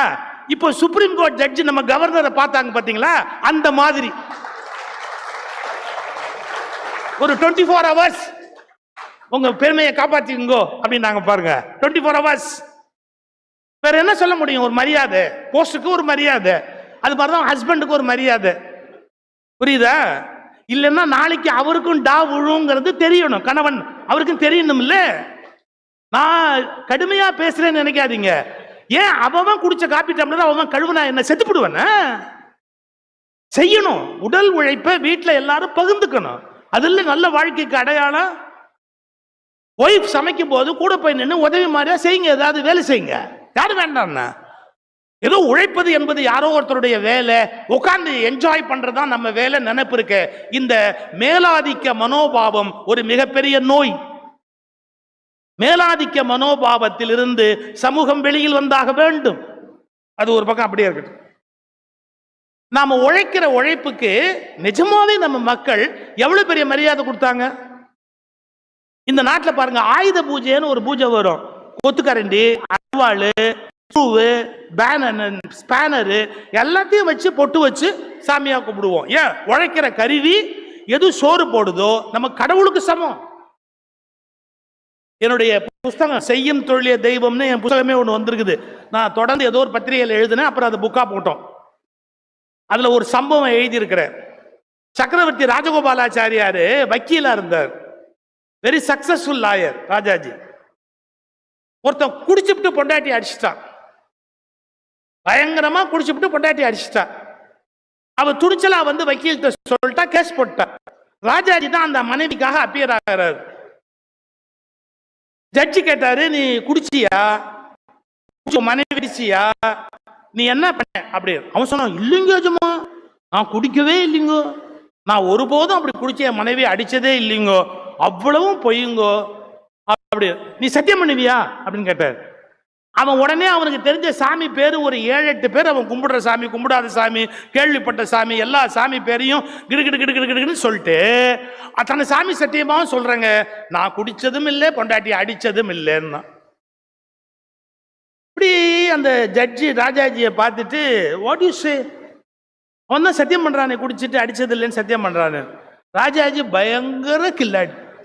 அவர் பை வச்சிருந்தார், ஒரு பை. அந்த பையிலேருந்து அவ யாருன்னு அவருக்கு தெரியும். அவ வந்து இந்த கொத்துக்கரண்டி வச்சு, அவரு கொத்துக்கரண்டி வச்சு சிமெண்ட் கலவை போட்டு பூசுறவர். அதை எடுத்து மெதுவா அவன் முன்னாடி நீட்டினார். இப்ப நீ சொன்ன எல்லா சத்தியத்தையும் இது, நீ சொன்னல குடிச்சதும் இல்லை அடிச்சதும் இல்லைன்னு 7-8 சாமி பேர்லாம் வேணாம், எங்க இந்த கொத்துக்கரண்டி மேல சத்தியம் பண்ணி நான் குடிச்சதும் இல்லை அடிச்சதும் இல்லைன்னு சத்தியம். அமீ, என் குலத்தை கெடுக்க வந்துட்டியே, இது மேல சத்தியம் பண்ணா எனக்கு சோறு கிடைக்குமா? அது மேல சத்தியம் பண்ணி போய் சொன்னா நான் நல்லா இருப்பேனா? எடுத்து உள்ளவை அடிச்சேன், ஆமா அடிச்சேன் அடிச்சேன் அடிச்சேன். நீங்க புரிஞ்சுக்கணும், இந்த நாட்டு மக்களுடைய மனோபாவத்துல எப்படி இருந்தது. நமக்கு வேலை செய்யறதுக்கு எது கருவியா இருக்கோ அது கடவுளுக்கு சமம் என்ற எண்ணம் மனசுல இருந்தது. அதைத்தான் தொடர்ந்து நாம கொண்டு வரணும். இப்ப நான் என்ன சொல்லிக்கிட்டு இருந்தேன், கிருஷ்ணன் போருக்கு போன கதையை சொல்லிக்கிட்டு இருந்தேன். அப்படியே போருக்கு போகும்போதே நடுவில் நான் ஹாலிவுட் போயிட்டு வருவேன், என்னை யாரும் ஒன்றும் கேட்க முடியாது. நடுவில் நான் பாட்டுக்கு எங்கே தோணுதோ அங்கேயும் போவேன், அதான் என் பேச்சோட இயல்பு, அதுக்கு ஒன்றும் பண்ண முடியாது. கிருஷ்ணன் போருக்கு போனான்னா தேர் ஓட்டணும். நான் எப்படி தேர் ஓட்டுவேன்லாம் கேட்க முடியாது, ஓட்டணும். தேர் ஓட்டுறான். இந்த பாருங்க, தேர் ஓட்டும் போது அர்ஜுனன் சொல்றான், லெஃப்ட்ல திரும்பு அப்படின்னு. காதுல விழுமா? ஏன் விழாதுன்னு கேட்டா, சத்தம் ஜாஸ்தியா இருக்கிற இடத்துல மேலேந்து ஒருத்தர் சொன்னா காதுல விழுமா? கேட்காது. லெஃப்ட் டர்ன் அப்படிங்கிறான், இடது பக்கம் திரும்பு அப்படிங்கிறான். கிருஷ்ணன் காதுல விழல, நேரா போனான். ரைட் டர்ன் அப்படிங்கிறான், ரைட்ல திரும்பாம நேரா போனான். அர்ஜுனனுக்கு எரிச்சல் ஆகி போச்சு. கிருஷ்ணா திருப்பி திருப்பி சொல்றோம், உன் காதுல விழலையா அப்படின்னு சத்தமா சொன்ன உடனே விழுந்து தேரை நிறுத்திட்டு இப்படி திரும்பி பார்த்து சொன்னான், அறிவு இருக்காடா உனக்கு? இவ்வளவு சத்தம் நடந்து போட்டுக்கிட்டு இருக்கிற இந்த இடத்துக்குள்ள நீ சொல்றது என் காதுல எங்கேயாவது விழுமா? முட்டாள், நீ மேல தானே உட்கார்ந்து இருக்கிற, உன் காலை எங்க வச்சிருக்கிற? என் கழுத்துக்கு மேலே ஒரு பீடத்துல 2 காலை தூக்கி வச்சிருக்கிற, தேர் ஓட்டிக்கிட்டு போற. எனக்கு லெஃப்ட்ல திரும்புன்னு சொன்னா நீ ஈஸியா ஒண்ணு பண்ணணும், சொல்லக்கூடாது. வலது கால் கட்ட விரல் இருக்குல்ல, அதால என் வலது கன்னத்தை இப்படி இடிச்சா என் மூஞ்சி எப்படி திரும்பும்? இடது பக்கம், அது லெஃப்ட். இடது கால் கட்ட விரல் இருக்குது இல்ல, அதை எடுத்து நீ இப்படி இடது கன்னத்துல வச்சு இடிச்சு இப்படி திருப்புனா ரைட் டர்ன். அறிவு கெட்டவனே, எவ்வளவு ஈஸி. அதை விட்டுட்டு போர்க்களத்துல கத்துனா காது கேட்குமா? கால் கட்ட விரலால என் கன்னத்துல இடிடான். அர்ஜுனன் கேட்டான், நீ கடவுள் இல்லையா? அண்ட சராசரத்துக்கு படி அளக்கிற கடவுள் இல்லையா?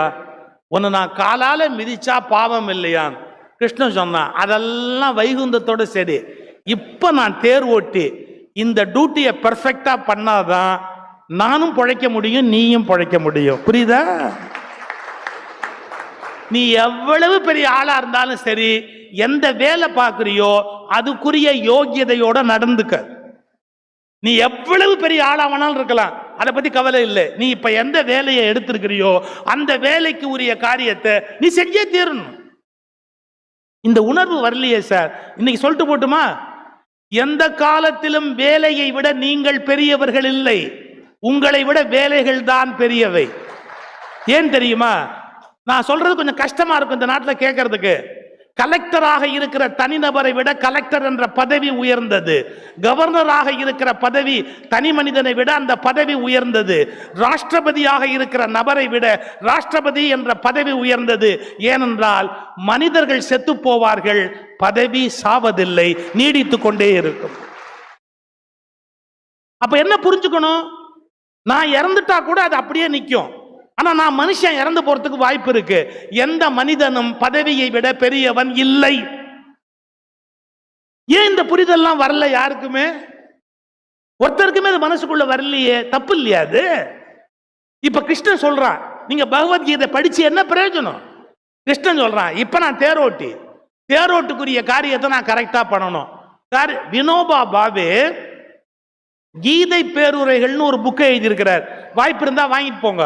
சர்வோதயா பப்ளிகேஷன், கீதை பேருரைகள். நான் படிச்ச புஸ்தகத்துல ஒண்டர்ஃபுல் புக் வினோபாவுடைய கீதை பேருரைகள். அவர் என்ன சொல்றாரு தெரியுங்களா? ஒரு சம்பவம் சொல்றாரு பாருங்க. அவரு சாயங்காலம் கொண்டாந்து நிறுத்திட்டான் எதை, தேர நிறுத்தினதுக்கு அப்புறம் குதிரையை அவுத்து விடுறான் கிருஷ்ணன். குதிரையை அவுத்து விட்ட உடனே அது போர், அம்பு கிம்பெல்லாம் தச்சிருக்கும். எல்லா குதிரையும் தட்டி கொடுக்குறான். குதிரை வளர்க்குறது ஒரு தனி சுகம். அதெல்லாம் தட்டிக்கிட்டு எல்லாம் கொடுத்து தடவி கொடுத்து, அதுக்கு எங்க தடவுனா அதுக்கு பிடிக்குமோ அதெல்லாம் தடவி கொடுத்து, அதை அப்படியே மாரோட அணைச்சு அதை கொஞ்சி, அதுக்கு அந்த வாயில நுர தள்ளுது, தண்ணி வேணும் அதுக்கு. இப்போ கொண்டு வரணும். இந்த இடத்துல நீங்க வினோபா புக்கு படிக்கணும். இந்த அண்ட சராசரம் எல்லாம் எவனை ஆண்டவன் என்று அழைக்கிறதோ அவன் தன்னுடைய பட்டு பீதாம்பரத்தில் கொள்ளை அள்ளி கொண்டு வந்து குதிரைக்கு கொட்டினான். என்ன டிஸ்கிரிப்ஷன் பாருங்க.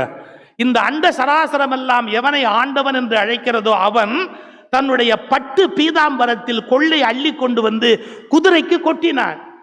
அது சாப்பிட மறுத்தது. அன்போடு அதை தடவி கொடுத்து விட்டு அதனுடைய மேலே இருக்கிற உடம்பில் இருக்கிற ரோமங்களை நீக்கி உள்ளே இருக்கிற சின்ன சின்ன பூச்சிகள் அதை கடிக்கிறது. அதை கையால் எடுத்து அதனுடைய வலியை குறைக்கிறான் கண்ணன். ஒரு குதிரை ஓட்டியா போயிட்டா குதிரை ஓட்டி என்னென்ன செய்வாரோ எல்லாம் செய்யணும். அந்த குதிரையை நம்ம உண்ணின்னு ஒன்று சொல்லுவோம், பேன் தலையில கடிக்கும். அது மாதிரி மிருகங்களுக்கு உடம்பெல்லாம் முடி இருக்கிறதால அது உட்கார்ந்துருக்கும். அந்த உண்ணி கடிக்காம இருக்கிறதுக்காக அதை எடுத்தானோ. இதை படிச்சுட்டு நான் என் புக்கில் அந்த இடத்துல மார்க் பண்ணி வச்சிருக்கிறேன். இதுவரை உன்னி கிருஷ்ணனா இருந்தவன் இப்போது உன்னி கிருஷ்ணனாக மாறிய இடம் அப்படின்னு என் புக்கில் அந்த இடத்துல மார்க் பண்ணியிருக்கேன். உன்னி சின்ன கிருஷ்ணன், சின்ன மழலை கண்ணன், உன்னி கிருஷ்ணனா இருந்தவன் உன்னி கிருஷ்ணனாக மாறிய இடம். அந்த அந்த உண்ணியெல்லாம் எடுத்து தட்டி கொடுத்து சாப்பிடு அப்படின்னு. எவ்வளவு பெரிய விஷயம் பாருங்க. செய்யும் தொழிலே தெய்வம் என்று தெய்வம் நிரூபித்த நாடு இந்த நாடு. இது ஒரு பக்கம் அப்படியே இருக்கட்டும். நான் இப்போ ஒரு மிகப்பெரிய மகாபாரதத்திலிருந்து ஒரு உதாரணம் சொன்னேன் உங்களுக்கு.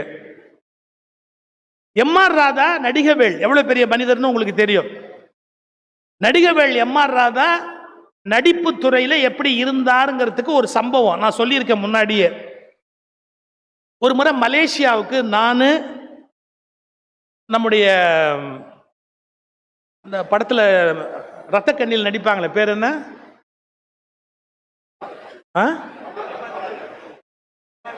எம்.என். ராஜன். உங்களுக்கு வயசு 60க்கு மேல. இல்லாட்டி எம்.என். ராஜத்தை ஞாபகம் வச்சுக்கணும்னா 60 வயசு ஆனாதான் ஞாபகம் வச்சுக்க முடியும். எனக்கு 70 மறந்து போச்சு.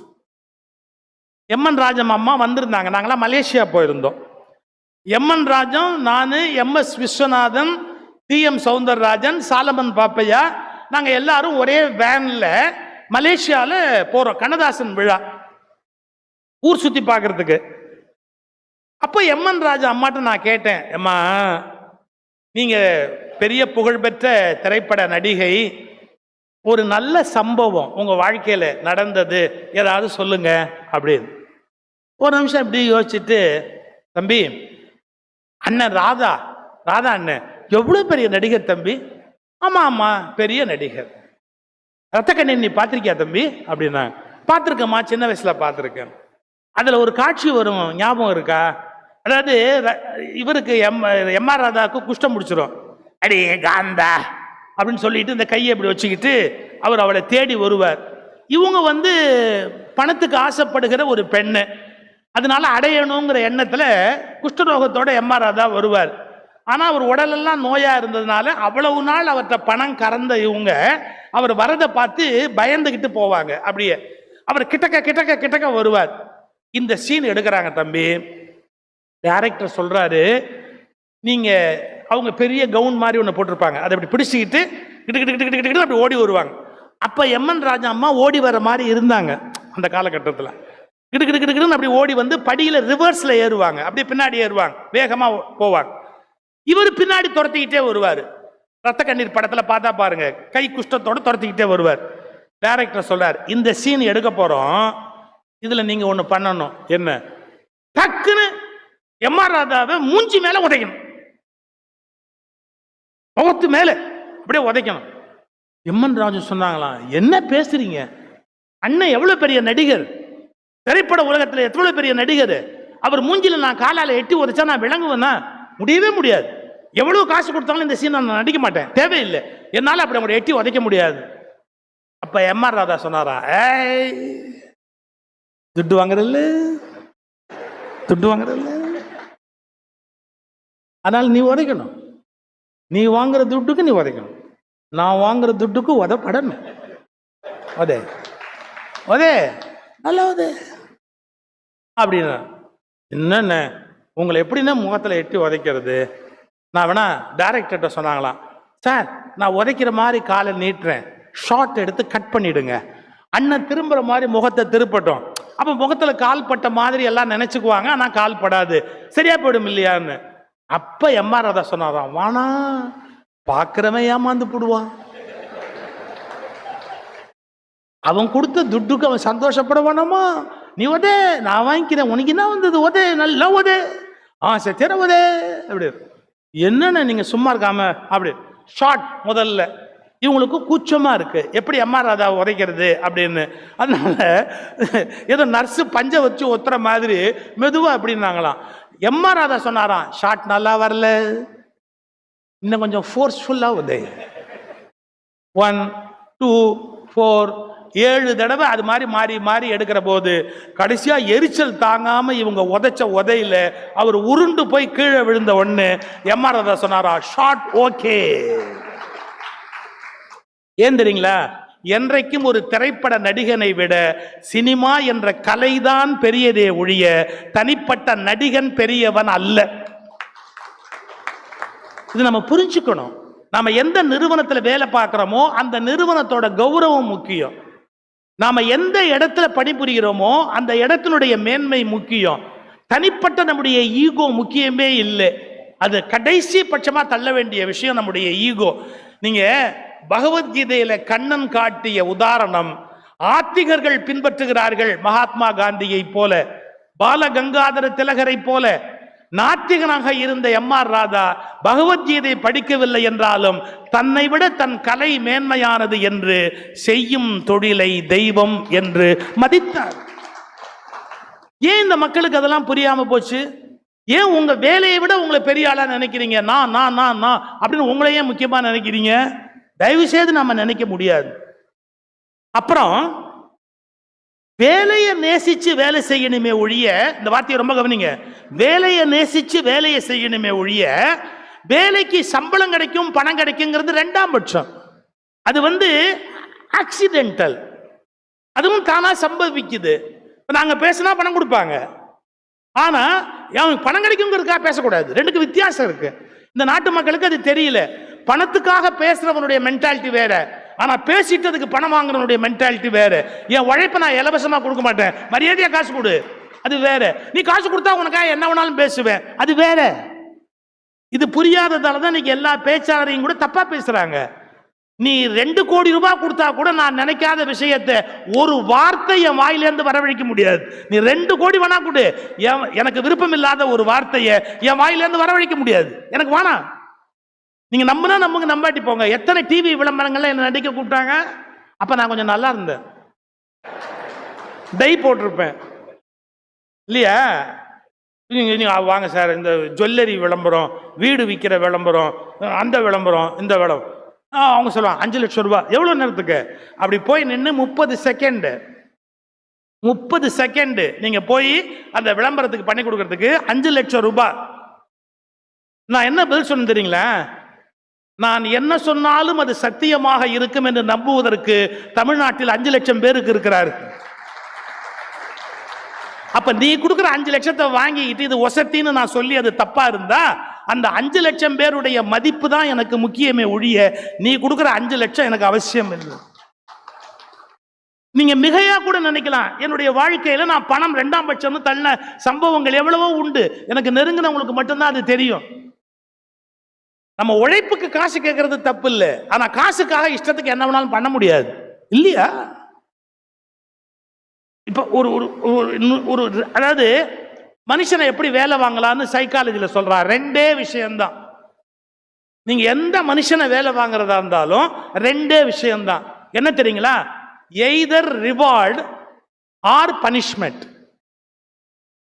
ஏய், இந்த வேலையை செய்யி, செஞ்சேன்னா ப்ரமோஷன் தரேன். இந்த வேலையை செய்யி, உனக்கு எக்ஸ்ட்ராவா டைம் நீ வேலை பார்த்தேன்னு ஒரு 500 ரூபாய் வவுச்சர் போட்டு பணம் தரேன். இந்த வேலையை செய்யி, ப்ரமோஷன் தரேன். இது ரிவார்டு. இந்த வேலையை செய்யல, மவனை கொன்னுடுவேன், வேலையை விட்டு தூக்கிடுவேன், உனக்கு பனிஷ்மெண்ட் போட்டுருவேன், உன்னை கொண்டு போய் தண்ணி இல்லாத காட்டுக்கு மாத்திடுவேன், நான் என்ன வேணாலும் பண்ணுவேன்.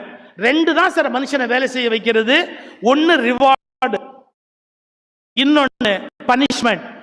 ஆனா யோகம் என்ற இந்திய ஞானம் என்ன சொல்லுச்சு தெரியுமா?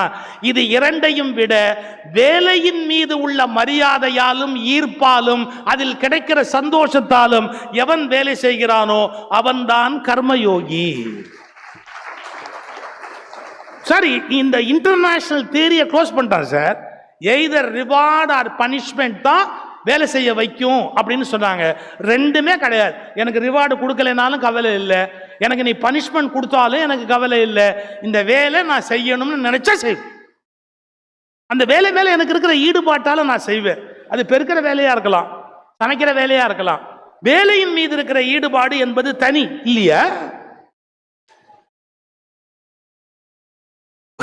ஒருத்தர் கச்சேரி பண்ணார், மேடையில் கச்சேரி பாட்டு பாடினார். ஒன்றும் கேட்குற மாதிரி இல்லை. கல்கி ஒரு வித்வானை பற்றி அவருடைய பத்திரிகையில விமர்சனம் எழுதினார். அவர் தோடி பாடினார், தோடி ராகம், அவர் தோடி பாடினார், நன்றாக இருந்தது. ஆனால் அவர் பாடுவதற்கு முன்பு தோடி இன்னும் நன்றாக இருந்தது. தோடி பாடினார், நன்றாக இருந்தது. அவர் பாடுவதற்கு முன்பு தோடி இதைவிட நன்றாக இருந்தது. இதை விட இன்சல்ட் என்ன வேணும்? அது மாதிரி நான் சொன்ன இந்த வித்வானுக்கு ராகம் எல்லாம் ஒன்றும் வரல. அவர் கச்சேரியை ஆரம்பம் செய்தார். இவர் பாட பாட மேலேந்து தியாகராஜர், முத்துசாமி தீட்சிதர், மும்மூர்த்திகள் எல்லாரும் மேலேந்து பார்த்து நம்ம பாட்டை பாடிடுவானோ, இவன் எங்கேயாவது தெரியாம நம்ம பாட்டை பாடிடுவானோ அப்படின்னு அவங்கெல்லாம் மேலேருந்து சாமி கும்பிட்டாங்க. என் பாட்டு பாடக்கூடாது பகவானே, என் பாட்டை பாடக்கூடாது அப்படி பாடுறார் நம்பாள். இவர் கச்சேரி 1/4 மணி நேரம் இப்படி பாடி முடிச்ச உடனே அந்த சபா செக்ரட்டரி பார்த்தார். நம்ம மான மரியாதையே போயிடும். என்னமோ இந்த ஆள் வாய்ப்பு கேட்டான்னு இவனுக்கு கொடுத்தோம், இவன் பாடி இப்படி கொலை பண்றான். அதனால என்ன பண்ணார், அங்கேருந்து ஜாட காமிச்சார். பாடாது இறங்கி இவர் பாட அவர் ஆட. எப்படி இவன் சொன்னான் முடியாது. ஒரு கிட்டக்க வந்து மைக்க மூடிட்டு சொன்னார், ஏய் இறங்கி தொலை, பாட்டா பாடுற கொல்ற, இறங்கி தொலை. இவன் சொன்னா, கச்சேரிக்கு 5000 சன்மானம் பேசியிருக்கு, இப்ப என்ன பாதியில நிறுத்தினா 5000 எவன் கொடுப்பான்? அவர் சொன்னார், நான் தரேன், நீ பாடாம இருக்கிறதுக்கு 5000 ரூபாய் நான் தரேன், இறங்கி தொலை. அவன் ஒரு பதில் சொன்னான் சார், அதுக்கு பாடுறதுக்கு தான் 5000, நிறுத்துறதுக்கு 25,000, பாடுறதுக்கு 5,000, நிறுத்துறதுக்குனா 25,000. அவர் சொன்னார், என் சொத்தையே எழுதி வைக்கிற, எங்கேயும் பாடாது. என் சொத்தை வேணாலும் எழுதி வைக்கிற, எங்கேயுமே பாடாது. Very good. இறங்கி வந்தான். அவன் வித்வான்னு பேர. சார், பாடியவர்களுக்கு உலகம் பரிசு கொடுக்கும், அது வேறு விஷயம். பரிசு கிடைத்து விடுவதற்காக பாடுவதை நிறுத்திவிட்டால் அவனை நீங்கள் வித்வான் என்று ஒப்புக்கொள்வீர்களா? அவனுக்கு சங்கீதத்தில் பயிற்சி உண்டு, ஆர்வம் உண்டு என்று ஒப்புக்கொள்வீர்களா? அவனை ஒரு மிகப்பெரிய கலைஞன் என்று கொண்டாடுவீர்களா? எனவே பணம் சம்பாதித்து விடுவது மட்டும் வாழ்வின் வெற்றி அல்ல. பணம் சம்பாதித்து விடுவது மட்டும் வாழ்க்கையின் வெற்றி அல்ல. அந்த பாடலை நேசித்து பாடி மக்களிடத்தில் அங்கீகாரம் பெறுவதுதான் உண்மையான வெற்றி. இந்த புரிதல் வேணும். சில பேர் இன்னைக்கு 10 ரூபா சம்பாதிச்ச உடனே நான் ரொம்ப பெரிய ஆள் நினைக்கிறான். பல நாள் வெளிநாடு போயிட்டு வரான். நம்ம ஊர் ரூபாய்க்கு அவன் டாலருக்கு வித்தியாசம் இருக்கு. அவன் அதுல ஒரு 4 கோடி 5 கோடி சேர்த்துட்டா எவ்வளவு திமிரா பேசுறான்னு நினைக்கிறீங்க? அவன்கிட்ட இருக்கிற பணம் பெருசான், அதனால அவன் ரொம்ப பெரிய ஆளா, அந்த ஊர்லயே அவன் ரொம்ப பெரிய ஆளா. அதை போட நான் அமெரிக்கா போயிருந்த போது எங்களை ஹோட்டல்ல இருந்து விழா நடக்கிற இடத்துக்கு நாங்க போனோம். நான், ஜெயகாந்தன், அப்துல் ரகுமான். நான் சொல்றது கிட்டத்தட்ட 40 வருஷத்துக்கு முன்னாடி. நான், அப்துல் ரகுமான், ஜெயகாந்தன் 3 பேர் போயிருக்கோம் அமெரிக்காவுக்கு. எங்களை கூப்பிடுறதுக்கு கார் வரல. நாங்க தங்கி இருந்த ஹோட்டல்ல இருந்து எங்களை கூப்பிடுறதுக்கு கார் வரல. ஒரு வழியா அப்ப லேண்ட் போன் தான். படாத பாடுபட்டு ஒருத்தரை கண்டுபிடிச்சு போன் பண்ணி, யோ ஹோட்டல்ல நாங்க டிஃபன் சாப்பிட்டு உட்கார்ந்து இருக்கிறோம், கூட்டு போறதுக்கு கார் வரல. அவர் சொல்றாரு, இது இந்தியா இல்ல, அமெரிக்கா. இங்கெல்லாம் யாரையும் வந்து கூட்டிட்டு போக மாட்டாங்க. நீங்க நேரம் அங்க என்ன பண்ணுங்க, இந்த மாநாட்டுக்கு வர பஸ் வந்துட்டு போயிட்டு இருக்கும், ஷட்டில் சர்வீஸ். நீங்க 3 பேர் ஏறி நேரம் அங்க வந்து இறங்கிருங்க. 3 பேரும் நேரா பஸ்ல ஏறி வந்து அங்க இறங்கிருங்க, புரியுதா அப்படின்னார். அப்படிலாம் வரமாட்டோம் நாங்க, அப்படிலாம் வரமாட்டோம். நீங்க யாராவது கார் எடுத்துட்டு வந்து கூட்டிட்டு வந்தா வரோம், இல்லாட்டி நாங்க வரமாட்டோம் அப்படின்னு. சார், இது இந்தியா இல்ல சார், அமெரிக்கா. நான் சொன்னேன், இந்தியாவின் பண்பை உனக்கு நினைவூட்டத்தான் வந்தேனே ஒழிய உன் அமெரிக்க மரியாதையற்ற பண்பை கற்றுக்கொண்டு போவதற்காக நான் இந்த மாநாட்டுக்கு வரல. நீ அமெரிக்க வாழ்க்கையை எனக்கு கற்றுக் கொடுக்கறதுக்கு நான் இங்க வரல. நான் இந்தியதை உன்னை நினைவூட்டுறதுக்கு தான் வந்திருக்கிறேன், தெரியுதா அப்படின்னு. அப்ப ஜெயகாந்தன் சொன்னார், சபாஷ். ஜெயகாந்தன் சொன்ன வார்த்தை சபாஷ் அப்படி. எதுக்காக சொல்ல வர? அகங்காரத்துல பேசல. நம்முடைய கௌரவத்தை விட்டு கொடுத்துட்டு பணம் தான் பெருசுன்னு வாழ்ந்துட முடியுமா? பணம் ஆக்சிடென்டல், அது தானா வரும் போகும், என்ன வேணாலும் நடக்கும். அதை ஒரு பெருசா நினைச்சுக்கிட்டு வாழ முடியுமா? முடியாது. சோ ரிவார்டு முக்கியம் அல்ல, பனிஷ்மெண்ட் முக்கியம் அல்ல. இதுக்கு இங்கிலீஷ்ல இன்னொரு வார்த்தை சொல்றான் பார், புல் புஷ். புல் புஷ். புல்லுன்னா ஒன்னு இழுக்குது உங்களை, ரிவார்டு. புஷ்னா தள்ளுது, அது உங்களுக்கு பனிஷ்மெண்ட். ஐயோ நம்மள அடிக்க போறான், பனிஷ்மெண்டால நீங்க அந்த பக்கம் போவீங்க. ரெண்டும் ஒத்து வராது. புல்லு இருக்கக்கூடாது, புஷ் இருக்கக்கூடாது. நீ உன்னுடைய அறிவுல முடிவு பண்ணி இந்த தொழில் மேன்மையானது, இந்த தொழிலை இப்போது என்னை தவிர வேறு யாரும் செய்வதற்கு இல்லை, எனவே நான் அதை செய்ய வேண்டும். கல்யாண வீட்டில் சார், இது கல்யாண மேடை, அதனால பார்த்த உடனே எனக்கு ஞாபகம் வந்தது. கல்யாண வீட்டில் நீங்க பாருங்க, மாப்பிள்ளை பொண்ணு, பொண்ணோட அப்பா அம்மா, பையனோட அப்பா அம்மா, இவ்வளவு பேர் தானே மேடையில் இருக்கணும். கல்யாணத்தை செஞ்சு வைக்கிறதுக்கு ஒரு புரோகிதர், இன்னொருத்தர், 2 பேர் இருக்கலாம், அவ்வளவுதானே. பாருங்க, 45 பேர் நிற்பாங்க. 45 பேர் அப்படியே முசு முசு முசு முசுன்னு நிற்பாங்க. அப்பதான் வீடியோவில் அந்த மூஞ்சியும் அந்த பட்டு புடவையும் வரும். அதனால எல்லாம் அப்படியே நின்றுகிட்டே இருப்பாங்க. இந்த புரோகிதம் பண்றவர் திடீர்னு தேங்காய் அம்பார். இந்த 35 பேரும் எங்கேயோ கத்துவான், தேங்காய் தேங்காய் தேங்காய் தேங்காய். எவனும் இறங்க மாட்டான்.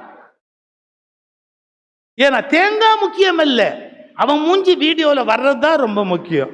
இதுதான் சார் ப்ராப்ளம். செயல் முக்கியம் என்று நினைக்க வேண்டுமே ஒழிய என் புகழ் முக்கியம் என்று நினைக்கிற வரை ஒரு காரியம் உலகத்தில் நடக்காது. இப்ப நம்ம என்ன செயல் செய்யணும்?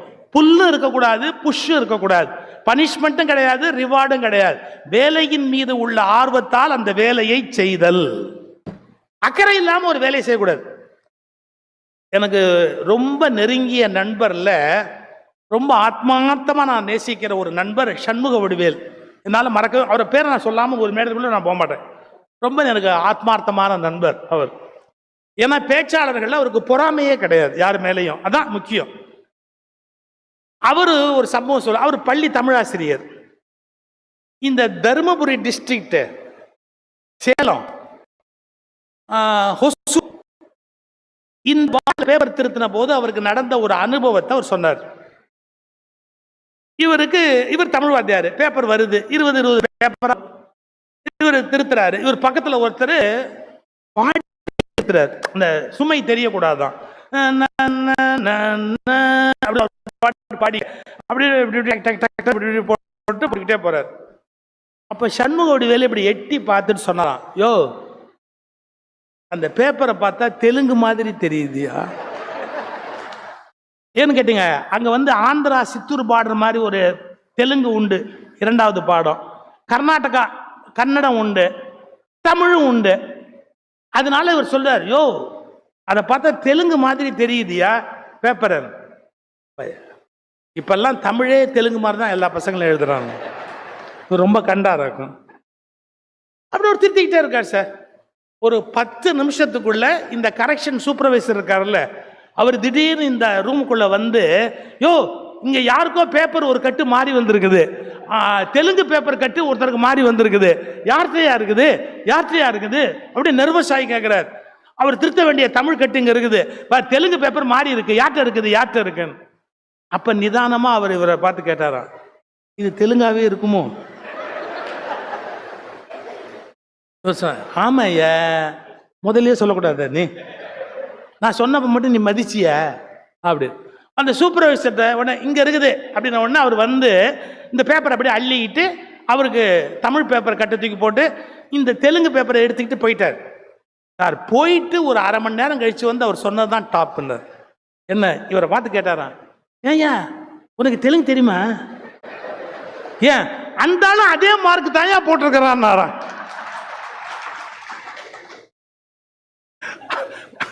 நான் ஆசிரியர்களை குறை சொல்றேன்னு நினைக்காதீங்க. நீங்க திட்டுறதா இருந்தா, கேஸ் போடுறதா இருந்தா சண்முக வடிவேலு மேலதான் போடணுமே ஒழிய என் மேல போடக்கூடாது. ஏன்னா அவர் பள்ளி ஆசிரியர், அவர் தான் பேப்பர் திருத்தினவர், அவர் தான் இதை சொன்னவர். யார் என்ன வழக்கு போடுறதா இருந்தாலும் சண்முக வடிவேல் அட்ரஸ் வேணா கேளுங்க, நான் என் மேல யாரும் கேஸ் போட முடியாது. புரியுதா? சண்முக வடிவேல் சொன்னது. அதாவது அப்படி திருத்துறார். அப்போ ஒரு பையனோட தலையெழுத்து என்ன ஆகும் சார்? கொஞ்சம் யோசிச்சு பாருங்க. அதனால தான் நான் சொல்றேன், ஆனுவல் எக்ஸாம் மார்க் மட்டும் பார்க்கக்கூடாது சார். எல்லா monthly exam mark, weekly exam mark, அவனுடைய ஹேண்ட் ரைட்டிங், அவன் நடந்து கொண்ட முறை எல்லாத்தையும் வச்சுதான் மார்க்கை நம்ம கொடுக்கணுமே ஒழிய ஒரே அடியா அவன் எழுதின பரீட்சையை வச்சு நம்ம கொடுக்க முடியாது. காப்பி அடிச்சிருக்கலாம், அவனுக்கு தெரிஞ்ச கேள்வி மட்டுமே வந்திருக்கலாம். ஸோ அது முக்கியம். எவ்வளவு முயற்சி பண்றாங்க எஜுகேஷன் துறையில, இன்னும் நிறைய நம்ம செய்ய வேண்டியிருக்கு. நான் கேட்கிறேன், தமிழ் பேப்பரா தெலுங்கு பேப்பரான்னு கூட தெரியாம ஒருத்தர் திருத்த முடியுமா? அப்போ அவர் பார்க்கிற வேலையில் அவருக்கு என்ன கவனம் இருக்குது? அவரால் அந்த வேலையை சரியா பார்க்க முடியல, அதுல கவனத்தை செலுத்த முடியல. தவறு. நாம பார்க்கிற வேலை அவ்வளவு முக்கியம். அம்மா நீங்க அடுப்புல பால் வச்சா கூடமா, ஒரு யாக குண்டத்தில் யாகத்தை வளர்க்கிறவர் எது தெய்வீகமானது என்று கருதி மரியாதையாக நடத்துகிறாரோ அப்படித்தான் நீங்கள் அடுப்பையும் ஒரு யாக குண்டமாக மதித்து தருவது தெய்வீகமானது என்ற உணர்வோடு தான் சமையலே பண்ணணும். இதெல்லாம் ரொம்ப முக்கியம். நமக்கு அது தெரியல. ஏன்னா எல்லாமே தெய்வீகமானது. தெய்வீகமானதுங்கிறது கோயிலுக்குள்ள மட்டுமே இல்லை. உங்களுடைய பேச்சு, எழுத்து, தூக்கம், படுக்கை அறை, புத்தக அறை, அலுவல் அறை, ஏன் உங்கள் கழிவறை உட்பட. ஒருத்தர் கேட்டாரு, நீ ஒரு வீட்டை எடை போடுறதா இருந்தா எதை வச்சு எடை போடுவே? சிறந்த வீடுன்னு. அவர்கள் வீட்டு கழிவறையின் சுத்தத்தை வைத்துதான் அவர்கள் வீடு எப்படிப்பட்டது என்பதை என்னால் தீர்மானிக்க முடியும். ஒரு வீட்டின் வரவேற்பு அறையை நான் நம்புவதில்லை. ஏன்னா நான் வரப்போறேன்னு நீங்க ஸ்கிரீன் மாத்திருப்பீங்க, சோஃபா மாத்திருப்பீங்க, ஆனா உங்க வீட்டு கழிவறை தான் நீங்க எப்பேற்பட்ட மனிதர்ங்கிறதுக்கு சரியான ஒரு அளவுகோலா காட்ட முடியும். உன் தூய்மையை நீ எப்படி கவனிக்கிற, நீ எப்படிப்பட்ட வாழ்க்கை வாழற அப்படிங்கிறதுக்கு அடையாளம் அது இல்லையா? நம்ம என்ன தொழில்ங்கிறது முக்கியம் இல்லை, ஆனா அதை எப்படி செய்கிறோம், எவ்வளவு அழகா அதை பேணுகிறோம் அப்படிங்கிறது தான் ரொம்ப ரொம்ப ரொம்ப முக்கியம். இப்ப இன்னும் கொஞ்சம் மேல போலாம், ஒரு பகுதி. அப்போ பக்தின்னு கோயிலுக்கு நீங்க போக வேண்டாம்னு சொல்றீங்களா? நான் அப்படி சத்தியமா சொல்ல மாட்டேன். ஒவ்வொருத்தருக்கும் ஒரு மதம் இருக்கு, ஒரு நம்பிக்கை இருக்கு.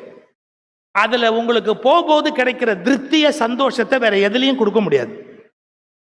நீங்க அவங்கவுங்களுக்கு பிடிச்ச ஒரு கோயிலுக்கு அவங்க போயிட்டு வர்றாங்கல்ல, அதுல கொடுக்கிற ஒரு நிறைவு இருக்கு இல்லையா, அதை வந்து உலகத்துல வேற எது மூலமாவும் கொடுக்க முடியாது. அதனால போலாம், அவங்கவுங்க விருப்பம் போட்டும் வரட்டும், யாரும் வேண்டான்னு சொல்லல. நான் ஒருபோதும் நாத்திகம் பேசுறவன் இல்லை, மனசுல வச்சு.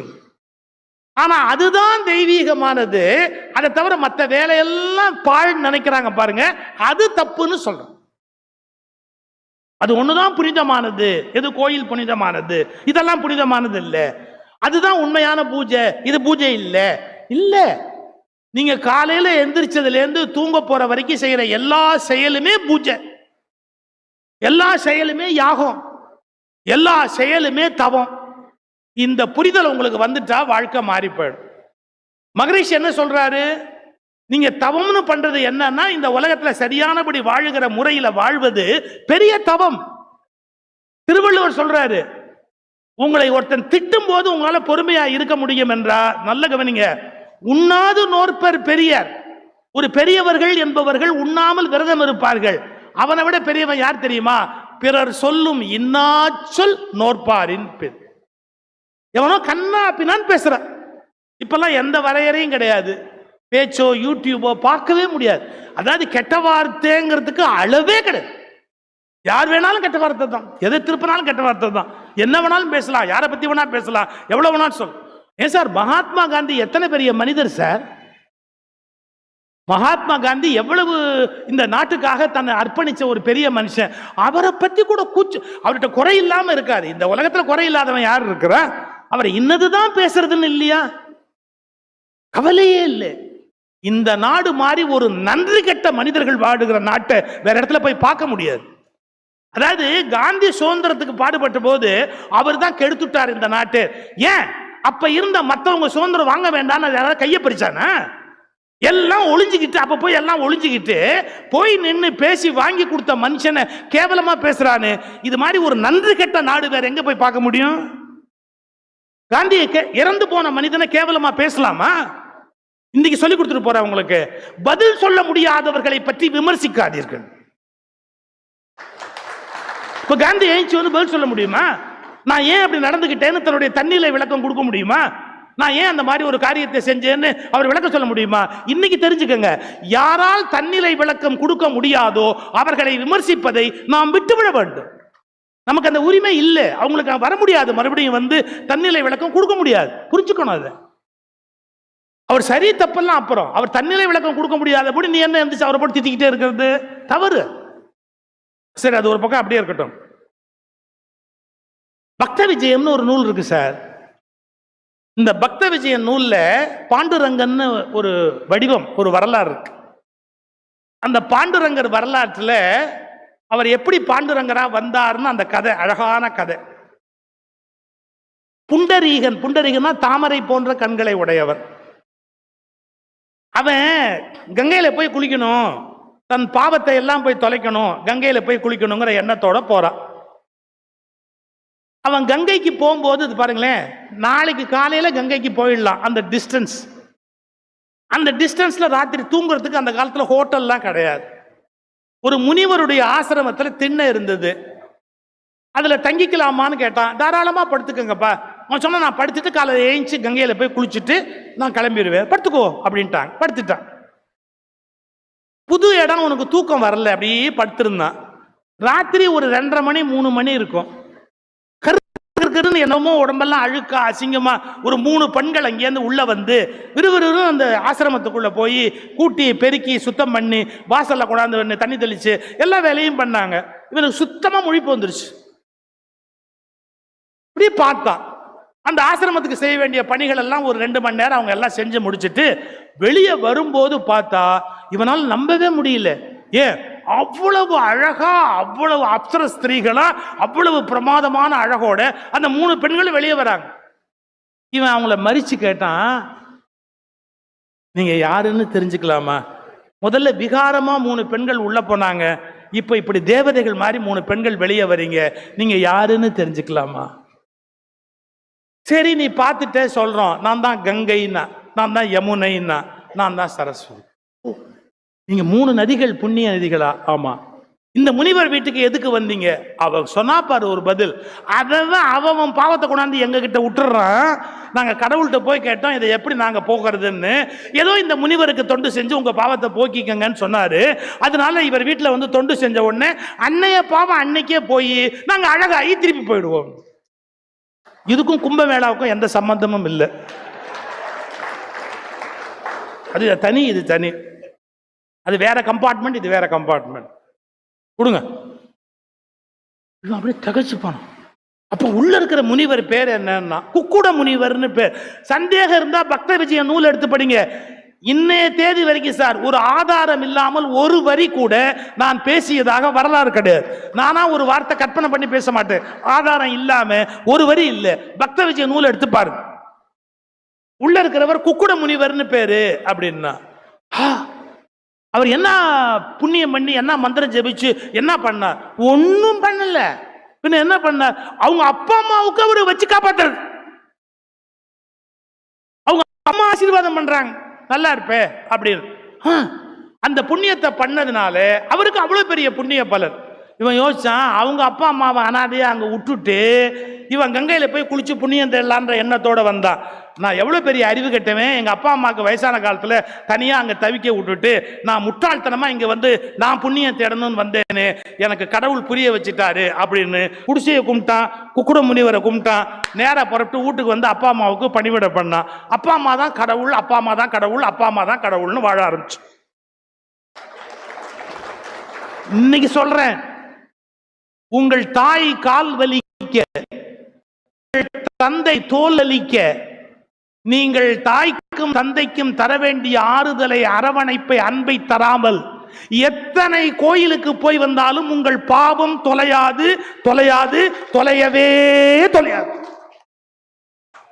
உங்கள் தாயையும் தந்தையையும் நோக நோக வைத்துவிட்டு நீங்கள் எத்தனை கோயிலுக்கு போனாலும் உங்களுக்கு வரம் கொடுக்கக்கூடிய கடவுள் உலகத்தில் இல்லை.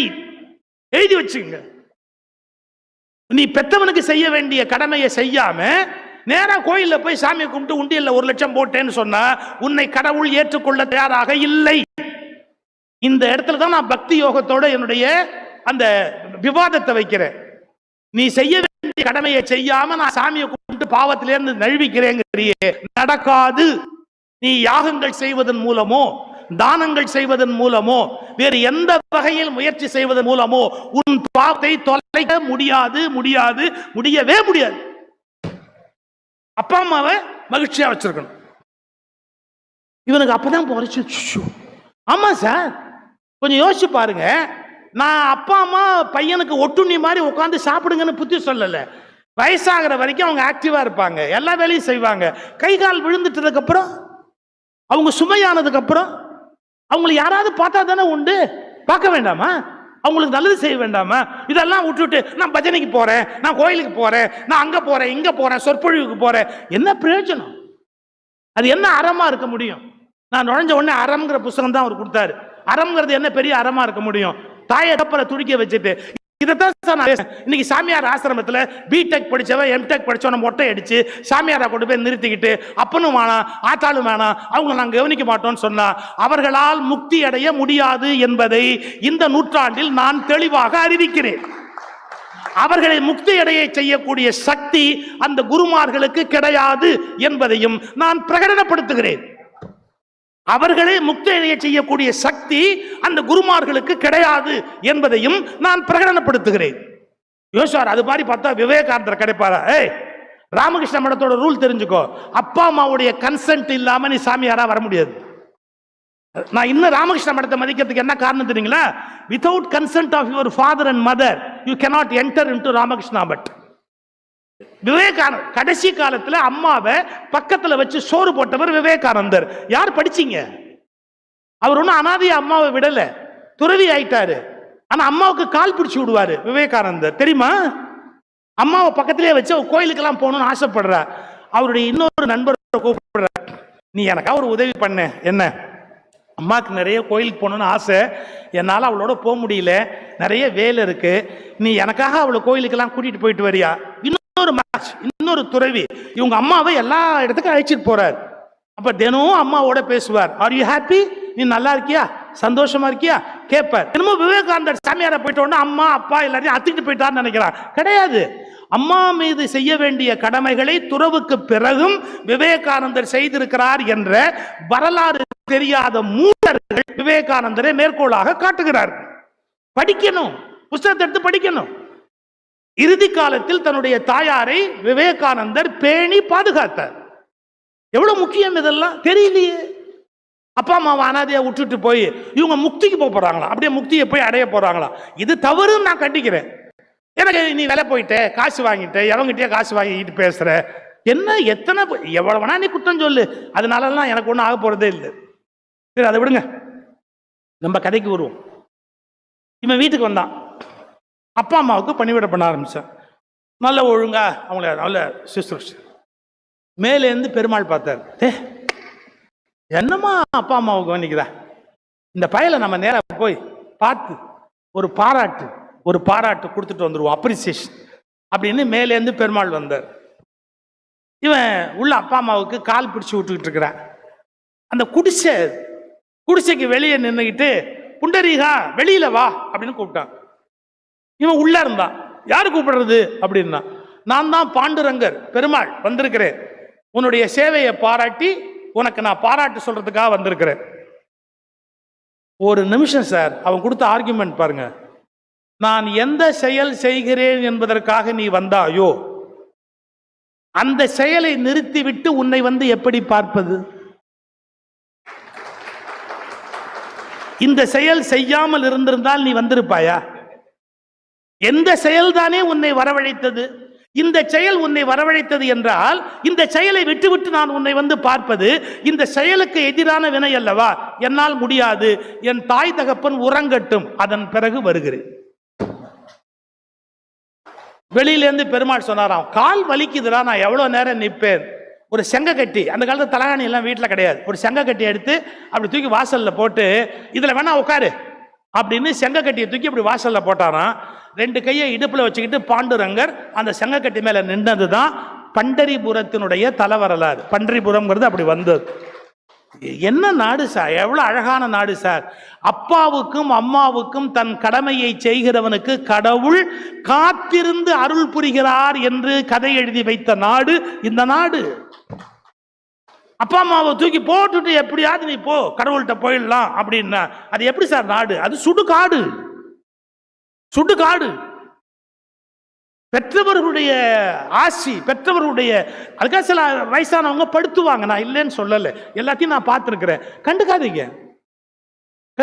அவங்க நிறைய தப்பா பேசுவாங்க, சண்டை மூட்டுவாங்க, கொஞ்சம் வயசு முதுமையினால ஏதாவது பேசுவாங்க, அப்படியே காதை மூடிக்கங்க. ஆனாலும் அவங்க செய்ய வேண்டிய காரியத்தை செய்யுங்க. இதுதான் என்னுடைய வேண்டுதல், அவ்வளவுதான். 100கணக்கான உதாரணம் சொல்லலாம். ஆனா நாம எந்த தொழில் பார்க்கிறோமோ அந்த தொழில் எல்லாவற்றையும் விட மேலானது அப்படிங்கிற எண்ணத்துல இருக்கு.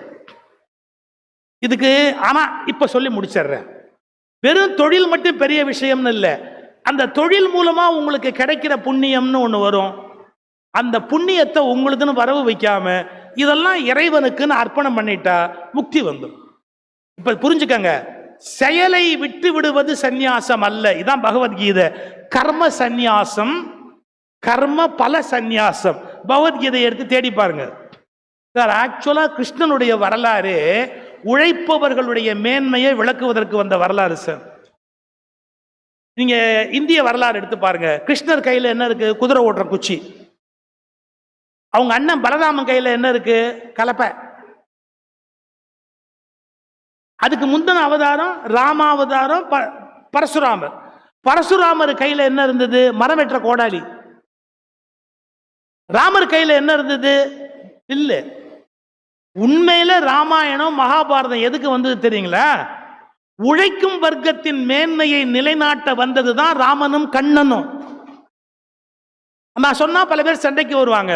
பிறகு அவர்களையும் பக்தி யோகம் கபலீகரம் செய்து விட்டது. வரலாறு தெரியல மக்களுக்கு. அவர்களையும் பக்தி யோகம் கபலீகரம் செய்து விட்டது. எப்படி? நீ உழைக்கணுங்கிற கருத்து வரல, அவங்களையும் நீ கும்பிடணும், அவ்வளவுதான். வழிபாட்டு மனோபாவம் சார். நாத்திகனா மாறினவன் கூட நாத்திக தலைவர்களை கும்பிட்டுக்கிட்டானே சார் இருக்கிறான். கொஞ்சம் யோசிச்சு பாருங்க. இந்த வழிபடு மனோபாவம் நம்மளை விட்டு போவே மாட்டேங்குது. பேசாம எப்ப பார்த்தாலும் அவங்களை கும்பிடுறதுன்னா என்ன பிரயோஜனம்? அவங்கள மாதிரி வாழ்வதற்குரிய தைரியம்ல நமக்கு வேணும். ராமனை போல கிருஷ்ணனை போல பிறருக்காக வாழணும் அப்படிங்கிறது தான்.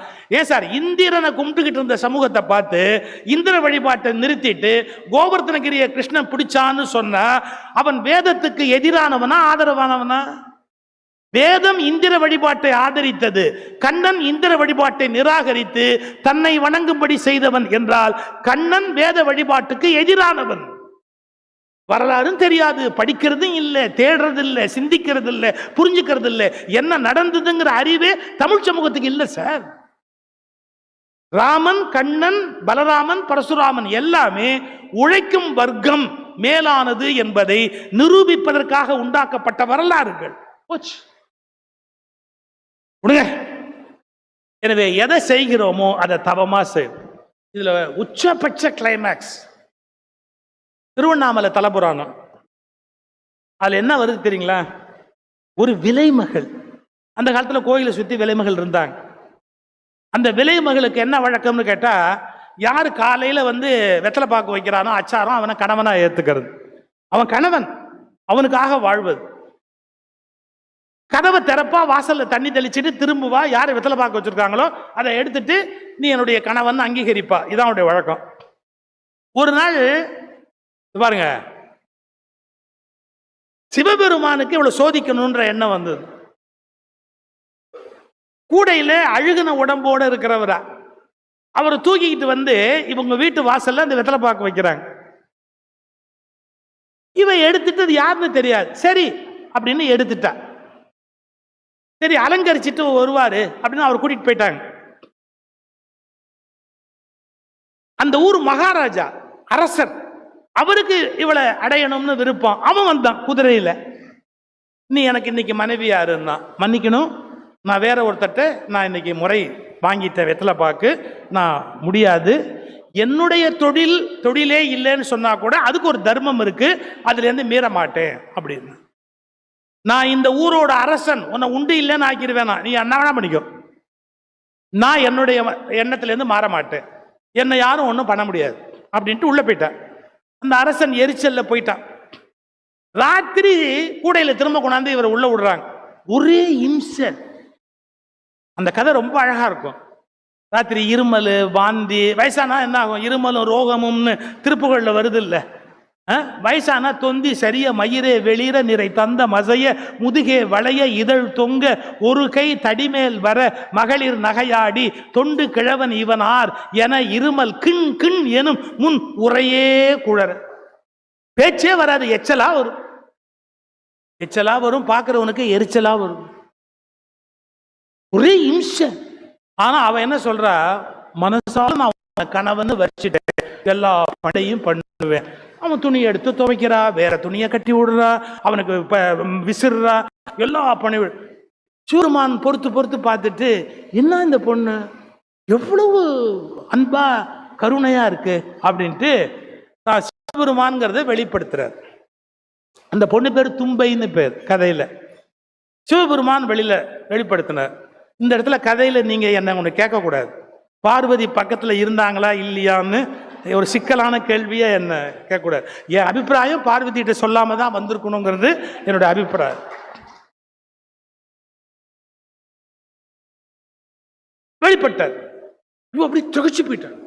அவர் சிவபெருமான் சொல்றாரு, அம்மா உன்ன மாதிரி ஒரு பொறுமைக்குரிய பெண்ணை நான் பார்த்ததில்லை, நீ எவ்வளவு உயர்ந்தவள், விலைமகள்னு உன்னை எல்லாம் கேவலப்படுத்தினாங்க, கணவனா வரிச்சதுக்காக நான் செஞ்ச அவ்வளவு அசிங்கத்தையும் நீ பொறுத்துக்கிட்டு என்னை காப்பாத்தினியம்மா, நீ ரொம்ப பெரிய மனுஷி, உனக்கு ஏதாவது வரம் கொடுக்கணும். அவ சொன்னா, என்ன பேசுறீங்க, நான் கணவன் என்று வரித்த மறுவினாடியிலிருந்து நான் அப்படிதான் ஏத்துக்கணும், இது என் கடமை, கடமைக்கு யாராவது பரிசு கொடுப்பார்களான்னு கேட்டேன். This is my duty. என் குழந்தைக்கு உடம்பு சரியில்லைன்னா நான் தான் செய்வேன், என் குழந்தைக்கு உடம்பு செய்யறதுக்கு எனக்கு என்ன விருது கொடுப்பாங்களா? நீங்க பேசுறது எனக்கு புரியல, நான் என் கடமையை செஞ்சேன் அவ்வளவுதான் அப்படின்னு. இல்ல நான் உண்மையிலே உன்னை மெச்சுறேன், உன்னை எல்லாரும் பழிக்கிறாங்க, உன் தொழிலை வச்சு குறைவா சொல்றாங்க, அது வேண்டாமா, உனக்கு நல்ல பேர் உலகத்துல வரணும், நீ என்ன வர வேணா கேளு. உங்களுக்கு தெரியும், ஆன்சைட்டி நர்வஸ்னஸ் வந்துட்டா பை ஸ்லிப் ஏதாவது தப்பா பேசிடுவோம். அவ என்ன கேட்டுட்டா, அப்பா அப்படி அப்படி அப்படி நீ எனக்கு வரம் கொடுக்கறதா இருந்தா என் கால் வந்து உன் தலைமையில இருக்கணும்னா, என் திருவடி உன் தலைமையில. அவன் கேட்க வந்ததுன்னு தெரியுமா? உன் திருவடி என் தலைமையில இருக்கணும்னு கேட்க வந்தவ ஸ்லிப்ல என்ன கேட்டா, ஏன் திருவடி உன் தலைமையில இருக்கணும் அப்படின்னு. சிவபெருமான் சிரிச்சாரு. இது வரைக்கும் யாருமே கேட்காத ஒண்ணு கேட்டேன், ஆனா நான் கொடுத்துட்டு இல்லைன்னு சொல்ற பழக்கம் இல்லை, தர்றேன். உன் திருவடி என் தலைமையில இருக்கும், தர்றேன் அப்படி. தப்பா கேட்டேன், மாத்திக்கிறேன். உன் திருவடி இல்ல, நீ கேட்டுட்ட, கிராண்டடு, நடக்கும். எப்படின்னா, நீ பெண் இந்த ஜென்மம் முடிஞ்சு அடுத்த ஜென்மத்துல தும்பை பூவா பிறப்ப. தும்பை பூ பாத்துறீங்களா? 5 டாட் இருக்கும் அதுல, அப்படியே குழந்தை கால் மாதிரி. நான் தும்பை பூவை விரும்பி என் தலையில் சூடுவேன், அப்போதெல்லாம் தும்பை என் தலைமையில் இருப்பதாக, உன் திருவடி என் தலைமையில் இருப்பதாக ஆகட்டும். எவ்வளவு அழகான ஒரு ஸ்டோரி திருவண்ணாமலை தலபுராணத்துல. ஒரு பார்த்தை விட்டுருங்க, அது வந்து விலைமகள்னு பேசுதுங்கிறத பத்தி விமர்சனம் பண்ணி பிரச்சனை பண்ணாதீங்க. அதுல என்ன அழகுன்னு கேட்டா, அந்த நெறிமுறை அதுல ஒரு நெறி அவ பின்பற்றா, அதன் மூலம் கடவுளை உணர்கிறாள்னு ஒரு கதை எழுதுறான். அப்ப நம்ம என்ன புரிஞ்சுக்கணும்? யாகசாலைகள் மட்டும் புனிதமானவை அல்ல. நான் யாகசாலைகளை மறுக்கல, யாகசாலைகள் மட்டும் புனிதமானவை அல்ல, தொழிற்சாலைகளும் புனிதமானது. கோவில்கள் மட்டும் புனிதமானவை அல்ல, உங்கள் அலுவலகங்களும் புனிதமானது. இறைவன் திருமேனி மட்டும் புனிதமானது அல்ல, உங்கள் மேனியும் உங்கள் குழந்தையின் மேனியும் உங்கள் கணவனின் மேனியும் உங்கள் மனைவியின் மேனியும் புனிதமானது. இந்த உணர்வு வளர்ந்தால்தான் மனிதன் கர்மயோகியாக இந்த உலகத்தில் வாழ முடியும். இந்த கர்மயோகத்தை அழகா எடுத்து சொன்ன நூல் ஒன்று உண்டுன்னு சொன்னா, கீதையினுடைய 3rd சாப்டர். அதுல 2 இருக்கு, கர்ம சந்நியாசம், கர்ம பல சந்நியாசம். என்ன சொல்றாங்க? கர்மத்தை விட்டுட்டு போய் சன்னியாசியா போறது ஒரு குரூப், கிருஷ்ணன் ஒத்துக்கல. கர்ம பல, செயலால் வருகிற பலனை துறந்து விட்டு போவதுதான் உண்மையான சந்நியாசம். பலனை துறக்க வேண்டுமே ஒழிய செயலை துறக்க கூடாது. சார், மகாவீரரை விட ஒரு சன்னியாசி உலகத்தில் உண்டா சார்? மகாவீரர் அவங்க அம்மாட்ட போய் கேட்கிறார், நான் சன்னியாசியா போனோம் அப்படின்னு. அவங்க அம்மா சொன்னாங்க, இல்லப்பா என் மனசு ஒத்துக்கலப்பா, உன்னை விட்டுட்டு என்னால் இருக்க முடியாது. அவர் சொன்ன பதில் சொல்லட்டுமா? எங்கிருந்தாலும் நான் சன்னியாசி தான், நான் வீட்டில் இருந்தாலும் சரி வெளியில் இருந்தாலும் சரி சன்னியாசி தான். நீ விரும்புகிறவை நான் இங்கே இருந்து விட்டு போகிறேனே, எனக்கு என்ன வந்தது? சன்னியாசியாவே வீட்டில் இருந்தார். யாரு? மகாவீரர். அப்ப நீங்க புரிஞ்சுக்கணும், சந்நியாசம் என்பது உடையில் இல்லை, சந்நியாசம் என்பது ஆசிரமங்களுக்குள் இல்லை, சந்நியாசம் என்பது கோலங்களிலேயோ மழித்தலும் நீட்டலும் வேண்டா வேஷங்களில் இல்லை. சந்நியாசம் என்பது உங்கள் மனப்பக்குவத்தில் தான் இருக்கிறது. துறவிக்குரிய மனப்பக்குவம் வந்துவிட்டால் உங்கள் வாழ்க்கை தவமாக மாறிவிடுகிறது. தவம்னு தனியா ஒண்ணு பண்ண வேண்டாம், உங்க வாழ்க்கை தவமாக மாறிவிடுகிறது. இதை விளக்குவதற்கு அடையாளமான ஒரு சின்ன 2 வரி, செய்யும் தொழிலே தெய்வம். அவர் பாடினார் சினிமா, நம் திறமைதான் நமது செல்வம்னார். அது இருக்கட்டும். கர்மயோகத்தை இதை விட அழகாக, கீதையை விட அழகாக இன்னொரு நூல் உங்களுக்கு விளக்கி சொல்ல முடியாது. நீங்கள் வரலாறுகளை கூர்ந்து படியுங்கள், புரிந்து கொள்ளுங்கள். யாரால சொல்லுவதை ஒவ்வொரு வார்த்தைகளையும் நம்பி ஏமாந்து விடாதீர்கள். சுயமாக சிந்திப்பதற்கு பழகுங்கள். சொல்லால் மட்டும் நம்பாதே, சுயமாய் சிந்தித்து அறிந்திடுவாய். வேதாத்திரி மகரிஷனுடைய வார்த்தை. சொல்லால் மட்டும் நம்பாது, யாரோ சொல்லிட்டாங்கன்னு நம்பாது, சுயமாய் சிந்தித்து அறிந்திடுவாய். இந்த புரிதல் நமக்கு தேவை என்பதை எடுத்துரைத்து நல்ல முயற்சியை மேற்கொண்டிருக்கிற மாவட்ட நிர்வாகம், துணை நிற்கிற அமைப்புகள், வருகை தந்த பெரியோர்கள் அனைவருக்கும் நன்றி பாராட்டி விடைபெறுகிறேன். நன்றி, வணக்கம்.